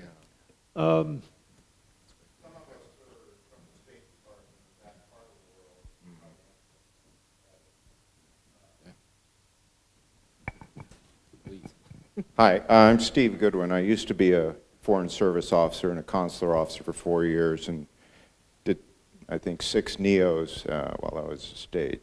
NEO standing for non-combatant evacuation operation. We have some people. I don't really want to speak to that because I'm no longer with state. I'm with USAID's Office for Foreign Disaster Assistance. Those are things. But generally, in what you're talking about, sir, is basically abrogating national sovereignty of whomever they're trying to rescue. And generally, most nations don't invade other nations to help their people. They would probably do it with the permission of local government. And so in that respect, we've seen that before, like in the evacuation of Lebanon in 2006. And generally, it's collaborative, because in that respect, we may not like them, but we all have the same goal, which is to get our citizens and our residents out of harm's way. So pretty much people stay in their own lanes in that situation. With regard to foreign disasters, I am a humanitarian assistance advisor to the U.S. military. That's my current role, and that's why I was invited here, and thank you very much for the invitation. I would say with reference to the United States military's involvement in the support of any humanitarian operation, it's kind of a layered supporting role. The State Department has overall control of U.S. coordination of non-military crises, and they rely on my office to manage humanitarian and disaster relief operations globally. Basically, we're the FEMA, but for the rest of the world, and we probably do it better. That said, what I would say is that what we would be doing is, with the United States military, is identifying their unique capabilities, which could only be provided at the appropriate time for a particular problem. You talk about bridges and things. We aren't trying to get, first of all, we're trying to make sure that the military stays involved at the appropriate level, which is much at the, as you say, at that high operational level, providing things, doing things that nobody else is quite able to do at that point. And at the same time, keeping them so that they can focus on their primary mission, which is on defense and security. We generally don't want our personnel to be involved in security operations. It's nothing but trouble. It's also very important to distinguish lessons that we get from conflict-generated humanitarian crises versus something like the natural disaster situation that we're focusing on in this situation, which again, we would probably be, OFTA would be asking the military primarily for transportation and logistics support because nobody does it better, and that is the primary strength of our military. So in that respect, I think it's important to recognize that we'd only ask the military if there was no reasonable alternative. That also means that we would need the host nation's willingness to accept that, but I won't get into the whole disaster declaration process. But that said, my job generally is to curb enthusiasm in the sense that it's always great to be ready to do something, but generally, because the military is probably one of the most expensive ways to do things, and every $1 million I'm spending on military support means that's less money that I can spend on actual assistance. And we generally pay for the military to do support to OFTA. You also have a fund within DoD as well. But I would say that's generally the approach is, okay, what are the, were I in the US military in this audience, my question is, what are those unique capabilities that might be required in this kind of a situation? A good example is rotary lift. It's like if you're trying to get into those stadiums are great places to land things, and it may be a unique and necessary way to support local operations, whether it's moving people or supplies and things like that. So I would say, as we go through this conversation, let us figure out in a megacities disaster, in this scenario particularly, what kinds of things do our organizations bring that are unique, and therefore we should probably think about what would that look like if we have to do it. All right, thank you. I'd like to expand on both what Steve said and what Al's original question was a bit.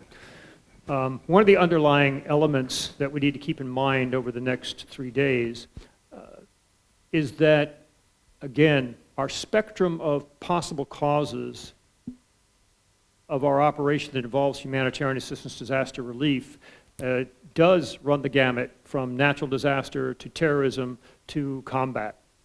And so I think it's a misnomer. If we think that there are differences, significant differences between those, rather than looking at the fact that the commonalities are far greater than those differences.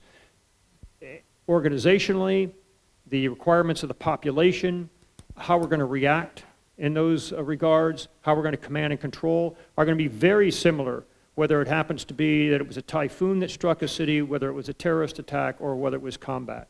And we need to realize that when we put our doctrines, when we put our policies together, our exercises, et cetera, that we need to demonstrate that. Tokyo's earthquake exercises, the use of the Democratic National Convention in Los Angeles some years ago now, those are obviously focused on natural disasters or possible human-induced disasters such as terrorism. But we can draw on the procedures, the lessons learned that we get, and apply them to combat. So look at the commonalities, and then if you want to develop plans, policies, scenarios for exercises that involve a combat situation, then look at what those differences are. Example, if you have an earthquake, many of your injuries are going to be crush injuries or burn injuries. If you have a combat-induced disaster, you still have responsibility for the population, obviously. Every meter that you move forward, you pick up a meter of occupation responsibility. In that particular case, the injuries that your civilian population are likely to include are still, to some extent, fire and crush injuries, but they're also going to be much more in the way of ballistic injuries, needless to say.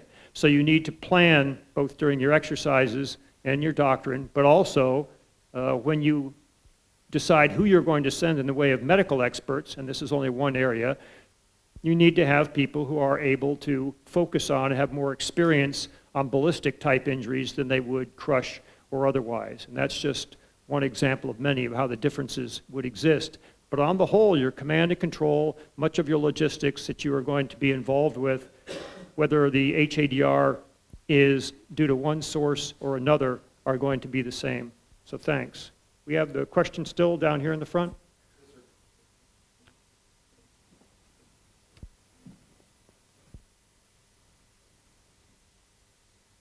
Thank you.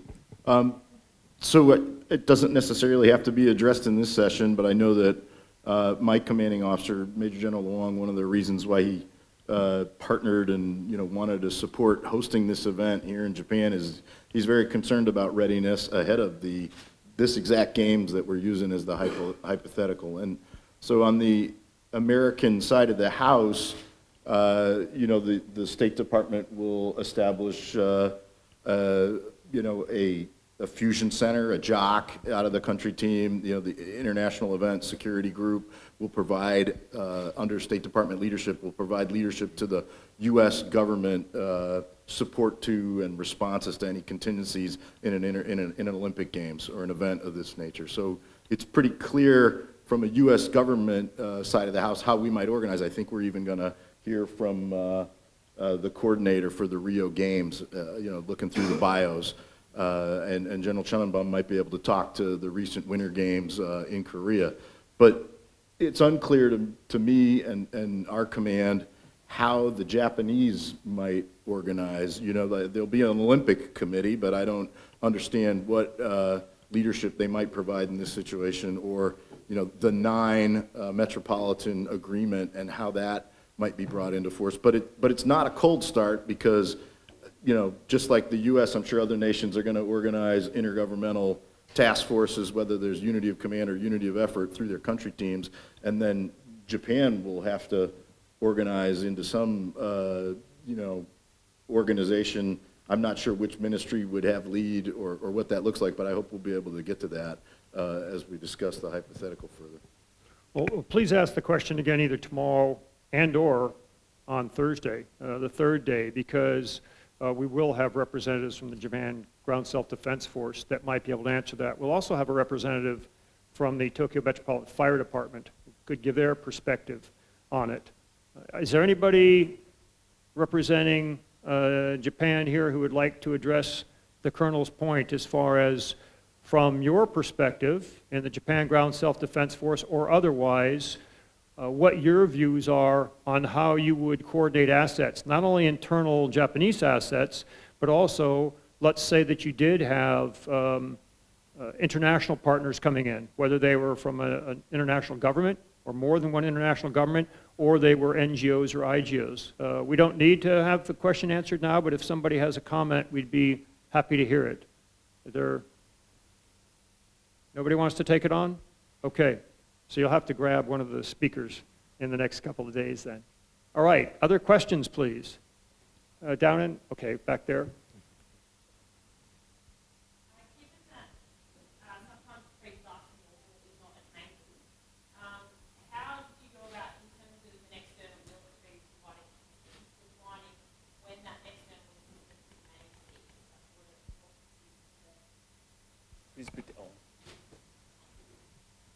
Okay, ask the last part of that again, if you would, please. How do we define when our external assistance may cease? What sort of trigger points are we looking for if we're not potentially going to see a pre-disaster normal that is attainable? I think a little bit of that is some of the pre-disaster coordinations that occur, I think are key there, kind of establishing some of that. But once a disaster does occur, and the assessments on the ground are starting to be developed, I think that's an ongoing relationship and discussion that happens between all of the parties, especially the host nation where the disaster took place, and also between the country that is providing that support. Because obviously, countries providing support aren't going to have unlimited resources to be able to give. So at some point, they are going to have to tap out or cease to say, hey, this is about as much as we can give. And each country is going to be different. But I think that's the ongoing conversation as the situation on the ground develops. But for countries that have very good working relationships ahead of time, I think it's those conversations at the intergovernmental country-to-country level that some of that can potentially be worked out in advance, especially ahead of upcoming major events that we know, like the Olympics. So we've got this, the Olympics coming up. We know countries are going to deploy teams forward because of influx of, visitors and tourists to come see the games. So I think that in part of that conversation, I think the governments need to say, okay, so if a disaster were to occur during this major event, kind of what are we planning for? And actually have that conversation. Because I think that sometimes that's a conversation that sometimes doesn't get fully fleshed out. And it's kind of developed on the fly. And I'll turn it over to anybody else that has something. I have some personal, not my personal experience, but my unit's personal experience in that regard, which happened in the aftermath. There was a very big hurricane that struck New York City in 2012, Hurricane Sandy. And the militia, the reserve component, was called in the immediate aftermath because the effects of this hurricane were so severe. And that militia was on active duty status for over 3 months. And at the end, they decided unilaterally to no longer provide assistance. And the trigger point was when they realized that they were, it's not as if they just left, but essentially they negotiated an exit because they found that they were being used to now execute mundane tasks. So no longer were they filling a gap or a void, but they found that they were almost being taken advantage of slightly or exploited to fulfill tasks that the sanitation department, the utilities would have routinely done, but now there was free labor, essentially, and they were abusing that privilege a little bit. So I think, in the case of New York City anyway, the trigger point was when the military forces realized that they were no longer providing acute support, but rather mundane support that really did not need their expertise or their logistical train or their supplies or things of that nature. It's a very interesting question, and it's not like you can identify the end state firmly as you might in a combat situation where you backward plan from the taking of Hill 311. It is going to be softer, and Caleb's example is a good one. You may well not know what that point is from which you do want to backward plan, and it may well be a political, economic, or some other endpoint that you need to coordinate with entities other than a military or fellow security partners. So a non-answer, if you will, to an extent is you need to perhaps develop a series of courses of action end states, if you would, instead of having a firm one, and then keep your finger on the pulse of the situation such that you can monitor such elements as Caleb brought up and adapt your decision as to when to start to withdraw or withdraw some capabilities but not all capabilities, and such that you do remove your forces at an appropriate time. And quite frankly, you guys, the Australians and the Australian Army in particular, are very good at doing that. Ramsey, East Timor, and elsewhere, you were heavily involved with some capabilities in the Solomon Islands, for example, and then you basically drew your military down to a very small force, but you did so with the promise that you would go back if you had to reestablish security, which you did both in East Timor and Solomon Islands, but you did maintain a force on the ground. I shouldn't say a force, representatives on the ground to help them with government entities establishing government practices that were going to serve the people but that was less security than it was capability building. So yeah, you have some super examples to draw on when it comes to Australians. Ian, did you still have a question? Okay, down here in front first, please, and then we'll go back up.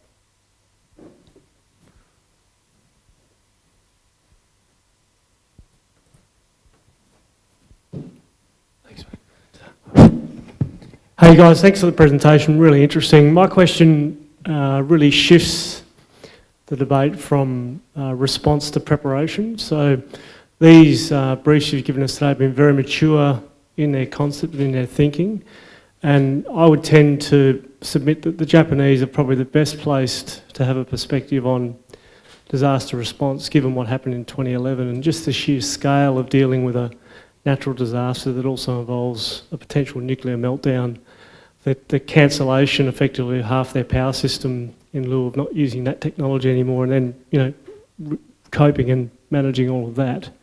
Thinking about the Indo-Pacific, the question really asks you to think about at what point does this advice as part of a response option become part of a preparation option. I think about that in the context of climate change. So Jakarta is the second biggest megacity we've talked about this morning. It's below sea level, and we know they're going to have serious problems in not so much dealing with disasters, but in accepting the fact that the world climatically is changing and how to deal with that. So, in the scenario you've described today, it's a $1 trillion risk. We know the earthquake is coming. It seems to me that civil services and the government have made a real fist at trying to prepare for that. What role does the military have, in your view, in being as much a part of that debate in the preparation phase than in merely the response and consequence phase? Because I think, again, we've done that in a counter-terrorism fight since 9/11. We're now at a point where we're having a natural disaster in the Indo-Pacific of scale every 12 months.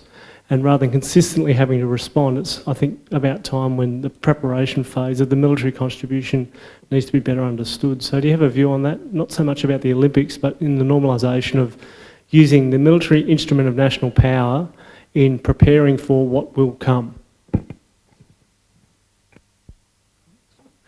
Well, I would, to re-emphasize a point we've already made, to me, the preparations that you can focus on that are going to pay off in the biggest manner is the cooperation that you establish before you actually have to face the disaster.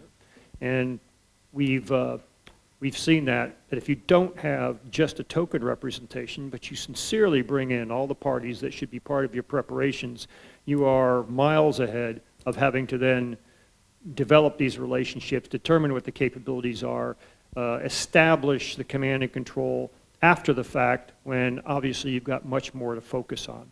To me, it is that recognition of and acting on the fact that you're not operating in stovepipes, that the police aren't doing their things, that the Army's not doing their thing, that the civil government of a city is not doing its own thing, but rather they need to cooperate early on. A good example of this is New York City, where, for example, the conference we had last year, we had the chief of the New York City Police Department. We had the chief who was in charge of the Fire Department of New York. We had members of the local NGO community, and we had obviously the Army. And they all came and spoke and were substantive. The level of participation that was there demonstrated that they recognized the importance of forming these partnerships beforehand. And it wasn't just cosmetic, because already the New York Police Department, the NDNY, has a permanent relationship with the U.S. Army, with fellows like Caleb and others that are there at Fort Hamilton.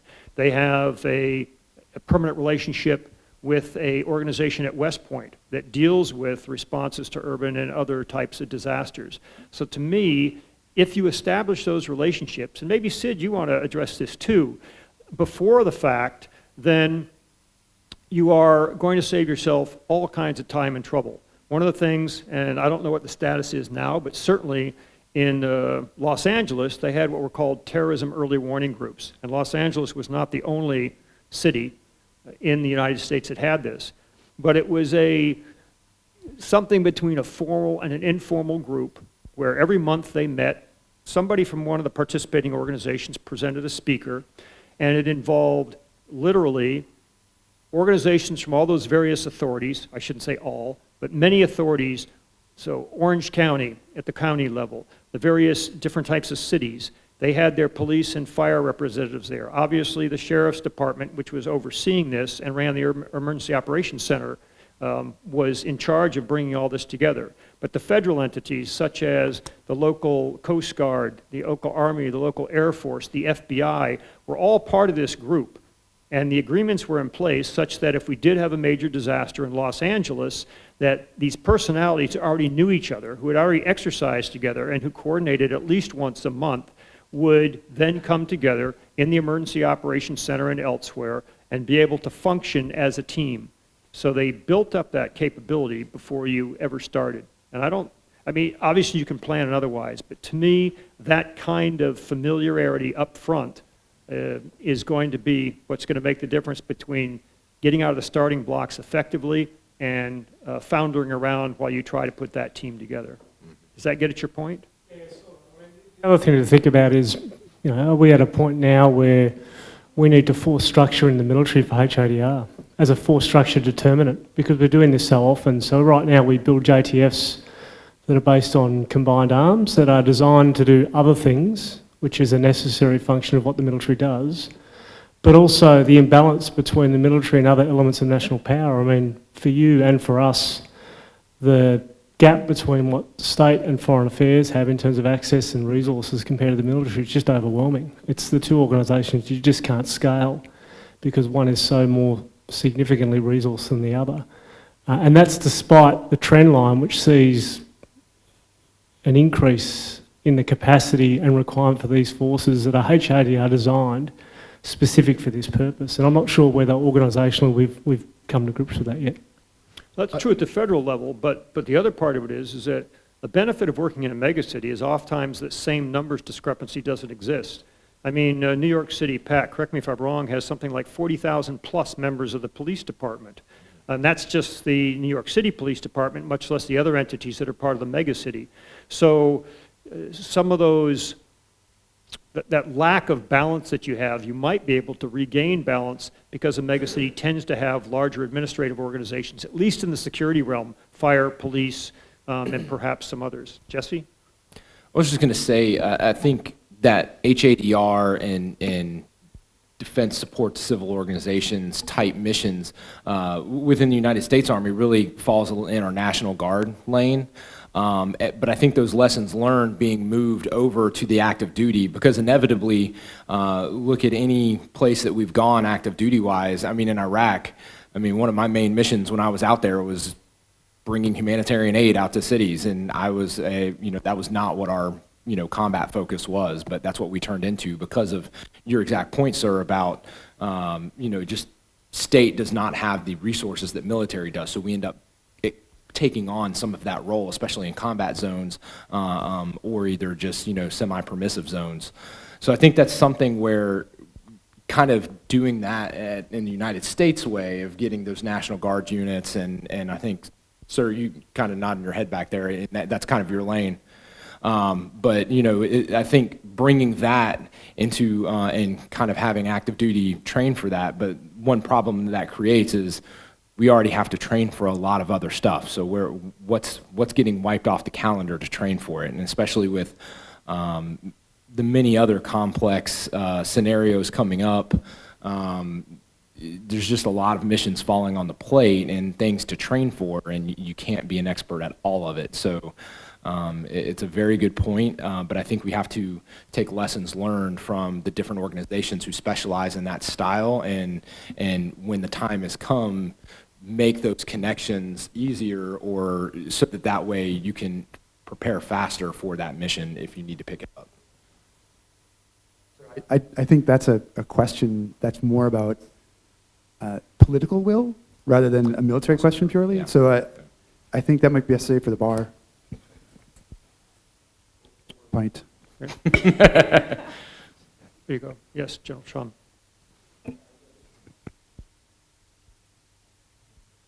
Yeah, I just raised my hand because the mic was so close by. I feel obligated.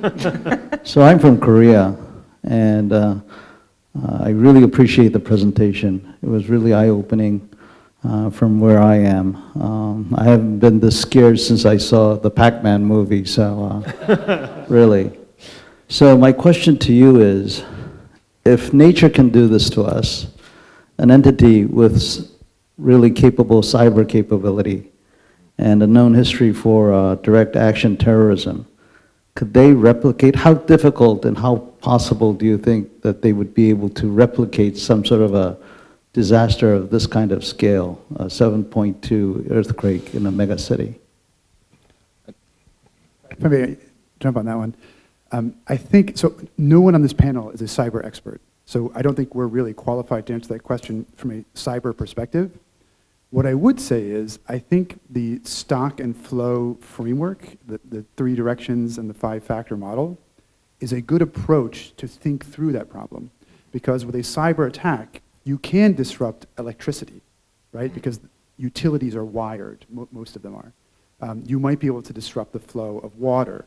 There are certain things where the transportation system. So by using that stock and flow framework, I think you could think through the implications of what a cyber attack would be, and you can assess the vulnerability of a given city or municipality or nation to that kind of cyber attack. So none of us are, unfortunately, none of us are cyber savvy enough to truly answer your question. I would submit that the framework that we laid out this morning is perhaps a good tool to thinking through what a cyber attack could potentially do to a megacity. I have a comment too. I've been working with the CBRN Response Enterprise in the United States. I'm part of CRE Bravo. There are 3 main command and control elements for the U.S. military to respond to nuclear, biological, chemical attacks in the United States. And one of the things we realized is that our traditional annual training event where we validate every year, it really didn't incorporate the civilian population that we would be dealing with. And primarily these populations would be in urban area. I mean, if you're a terrorist, you're not going to attack a farm. You're going to attack a major populace. So 2 hours from where our headquarters is located in Lansing, Michigan, we are a National Guard unit, which means we're equivalent to a territorial unit in the UK. So we're not full-time Army, but we are full-time in the sense of our management during a week. And one of the things we realized is that we needed input from our civilian partners that we would be supporting in the event of an actual disaster or attack somewhere in the homeland. And so we reached out to the city of Detroit, which conveniently is just down the road from Lansing, Michigan, and we've had a training event with them the last couple of years, and it's been very informative. We've been able to provide our lessons to them and them to us. One classic example, this is just minor, but you mentioned power and how would you reestablish power in an area. Well, on one of my particular scenarios, we had to discuss power, and I was working with Summit Technologies, and they mentioned that there's a power generation battalion in the Army. Well, the Army's not going to go to Detroit and deploy their power generation battalion. However, it raised a question. What does the power generation battalion use? Well, they use trailers full of locomotive-style generators that, well, locomotives have. So that generated a question in our planning sessions with our railroad counterparts who are part of our meetings. Because when you're planning for a consequence management mission, you're not talking to just the police and fire, you're also talking to the rail authorities, you're talking to the utilities, and you see just how much they're involved in this response. And so when it came to power generation, I asked the rail companies, did you ever think about parking your trains and using them for power generators to help with the response? You could have heard crickets in a room, no one had. So that is the benefit of this interaction with civil authorities. You come up with answers that you didn't even anticipate, the questions that you didn't anticipate. That's all I have. Thanks. I think we had another comment over here, and while you're moving the mic, I'll build on that some. Obviously, there is potential for some sort of weapon, some sort of terrorist attack to have a similar effect. Hopefully we won't deal with that. So far we've had some excellent intelligence and counter activity in that realm. But an observation, one of the characteristics of a megacity is that it can absorb quite a bit of punishment, and life in much of the rest of the megacity or urban area will continue to go on. I was struck when I was in, not a megacity, I was in Tel Aviv during the second Intifada, and events would occur there that you had no clue had occurred until the next day when you saw the news. The same thing in the Sarajevo. People were being assassinated, and they were suffering artillery strikes, but the vast majority of the city never realized that that occurred until well after the fact. The same thing is going to be true in many megacities. There will be significant damage, there will be a disaster, but it is very rarely, if ever, going to affect the entire city directly. Now, understanding it's a system and part of a system, it is going to feel those reverberations to some extent. But it's not like when we go in as part of a security coalition, if you will, or a response coalition, are going to be dealing with the entirety of the megacity. You're going to be dealing with disasters of different types and different degrees in that urban area.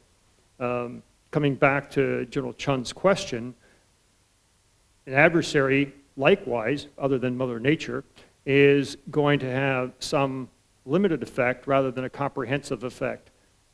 And the difference, however, with regard to Mother Nature, who's pretty much generally going to attack with whatever way she does, adversaries, savvy adversaries, are going to be much more targeted. It's certainly not beyond the pale that in the future we're going to have criminal non-state organizations that may make economic attacks or some other kind of attack that would be advantageous to them commercially. So it's not just a matter of the megacity getting hit or being hit by a type of disaster that influences everybody that's hit in the same manner. It may well be that some organization strikes water, as Caleb alluded to, or an economic function, and the rest of the city only feels the reverberations as second and third order effects. But then those have to be determined and those have to be responded to, and hopefully you'll be able to limit those effects to in some manner. But because it's a megacity, for example, if it was an urban effect, or excuse me, an economic effect, it very likely would not have only national, but that super regional and that worldwide influence that then needs to be dealt with both in the megacity and beyond, taking that understanding that the megacity is a system, but also part of a system of systems. Was there another comment on this?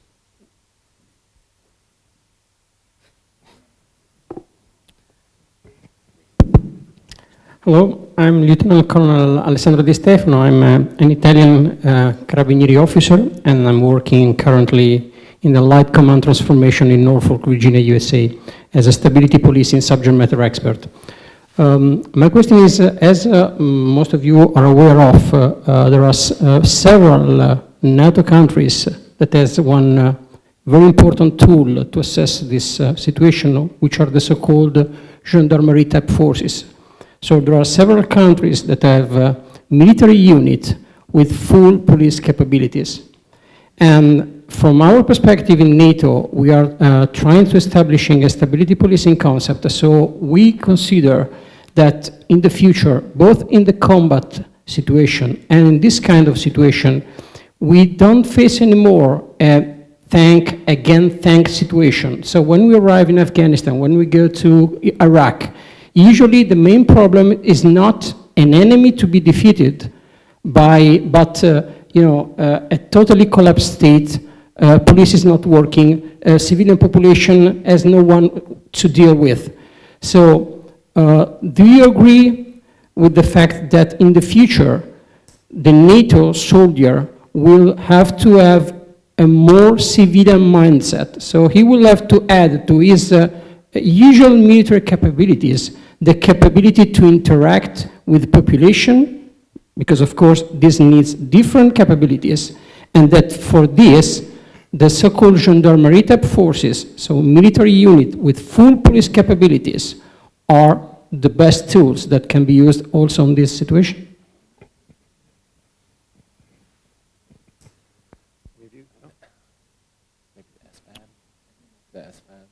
I would argue, I think the short answer is yes, but I'm not sure the answer includes more. And if you look back at World War II and since then, we've constantly had to have, and again, we're talking operational strategic in this conference, we've constantly had to have leaders who are savvy with regard to civil interaction as well as force-on-force combat type interaction. I think that we have trained on that less than we should have, perhaps. Our government structures are far less able to build the kind of capabilities we had in World War II, where we had a much greater participation by our civilian counterparts. For example, individual captains of industry coming on board to assist in the Marshall Plan post-World War II. I think a lot of our senior leadership, not just in NATO, but across the developed nations that are represented in this room, need to make sure that we educate our senior officers, but also our middle grade and lower ranking, both officers and our senior NCOs, in that regard to be more savvy. And it comes back to the whole idea of mission command and making the right decision on the ground at the lowest level and being savvy with regard to what needs to be done. But there's also that responsibility at the operational, the strategic, and even the upper tactical levels to be able to give the kind of guidance to those at the lower levels such that they understand not only the military implications, but also the civil implications of their decisions, and they understand their limitations such that they can ask for further guidance when they need it, while at the same time advising their seniors of what the situation is on the ground where they actually are better advised or better informed than perhaps the seniors are that have a much broader perspective and aren't dealing with that particular civil authority that they are in that megacity. I would just answer, I think that's a debate occurring within the American military right now, and it has not been decided. So for a very long time, the US Army was engaged in stability operations, which is more, requires the skills of a gendarme more than a traditional soldier. And the current thinking, I think, is to move away from that. But I think that debate is ongoing and has not been decided within the United States military. Any other questions? Okay.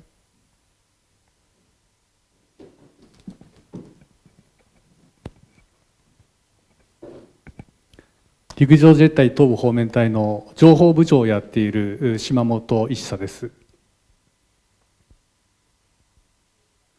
東京の地域の地形は私の専門になりますけれども、皆様の地形研究の方がとても詳しくてびっくりしました。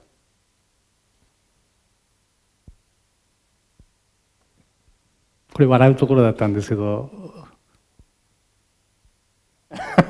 I'm sorry. I didn't catch that. ああ、聞こえないか。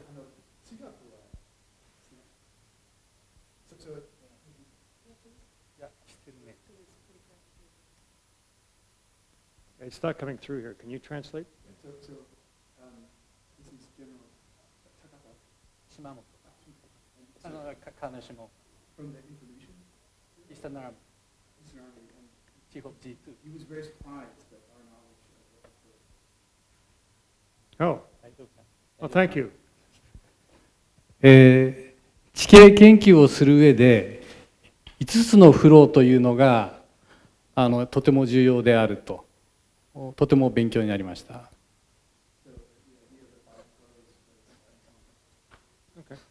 大丈夫かな。通訳こっち来た方がいいんじゃない。通訳さんこっち来てください。全然聞こえてません、さっきから。ダメダメ。うん。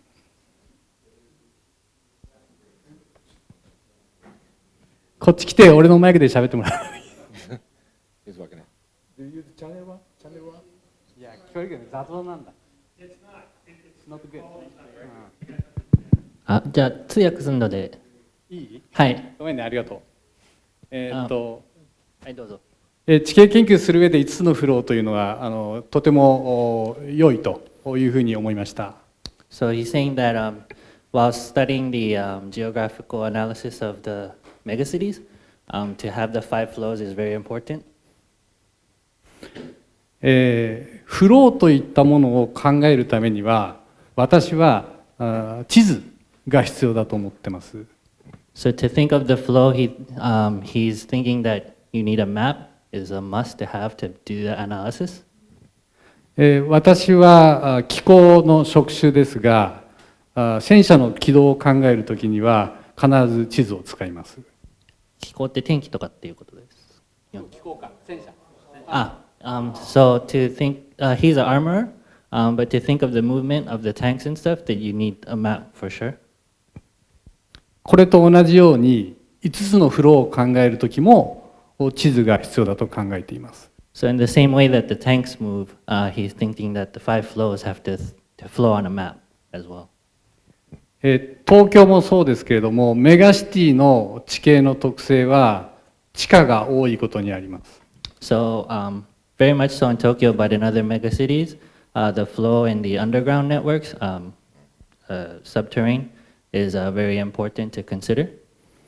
5つのフローで言えば、これ例えばですけれども、電力で言うと地下ケーブル。So this is just one example, but for electricity, it will be subterranean wires. 水で言うと地下河川、あるいは先ほどお話しした地下の貯水池。For water, it will be subterranean aqua routes. 人で言うと地下街。For humans, it would be metro. 物資あるいは輸送で言うと地下鉄。Same thing for supplies, it would be transportation with using metros. 廃棄物で言うと下水道。And for sewage, it would be underwater. しかしながらそれぞれの地下施設はすべて所有者が違うので情報を持っているところが違います。However, the people who use these separate underground routes, everybody who uses them is separate, so where the information comes from is also separate. 電力は東京電力。So for electricity, it'd be Tokyo Denryoku. 河川は国交省。For electricity, it would be. No, wait, sorry, we went over it. No.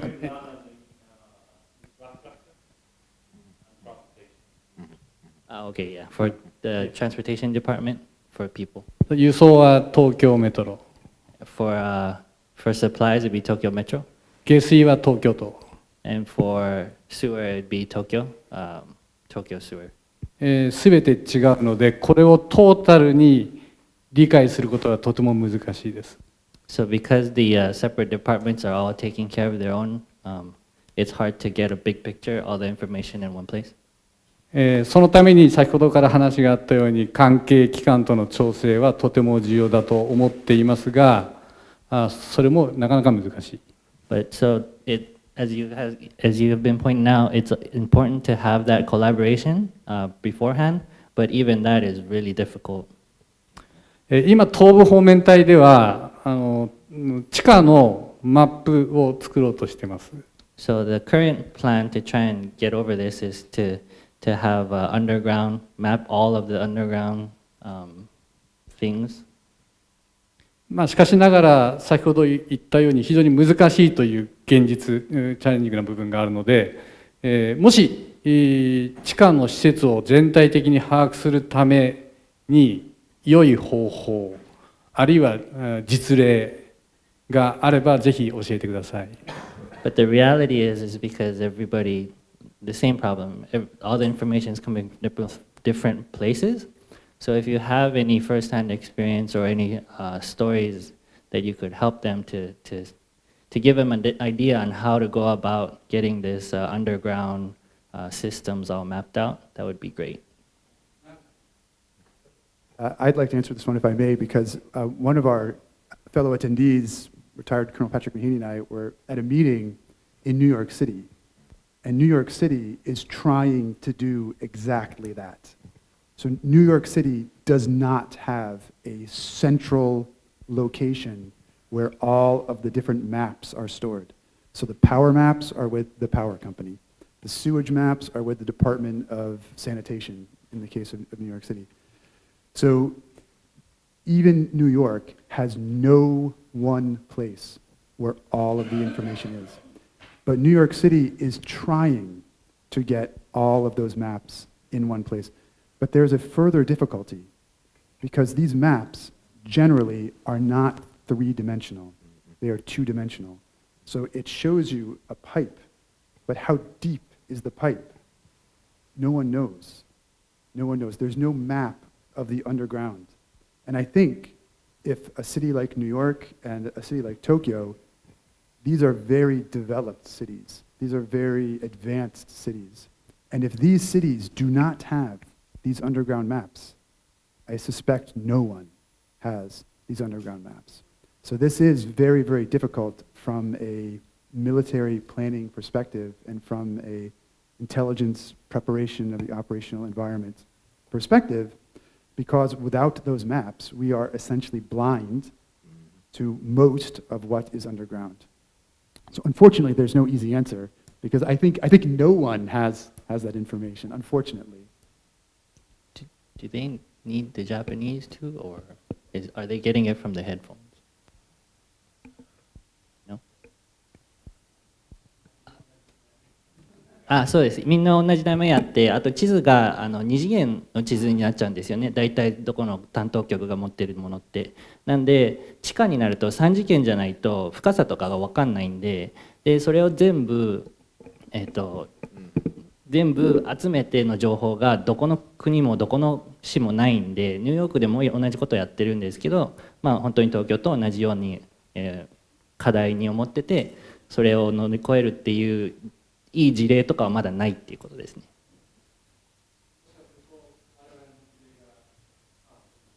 そうですね。He's saying, so maybe if they do overcome this problem in Tokyo, then they might be the first ones to be able to overcome this hurdle. I think you will be, yes. I think so. So we're 1 minute out from finishing on time, but I just want to ask our representative from Singapore, based on the question that we just heard, do you know does Singapore have better cross-organization coordination, both in terms generally, but also with regard to the specific issue that was brought up in terms of being able to cooperate and understand, or at least have common maps with regard to subterranean facilities?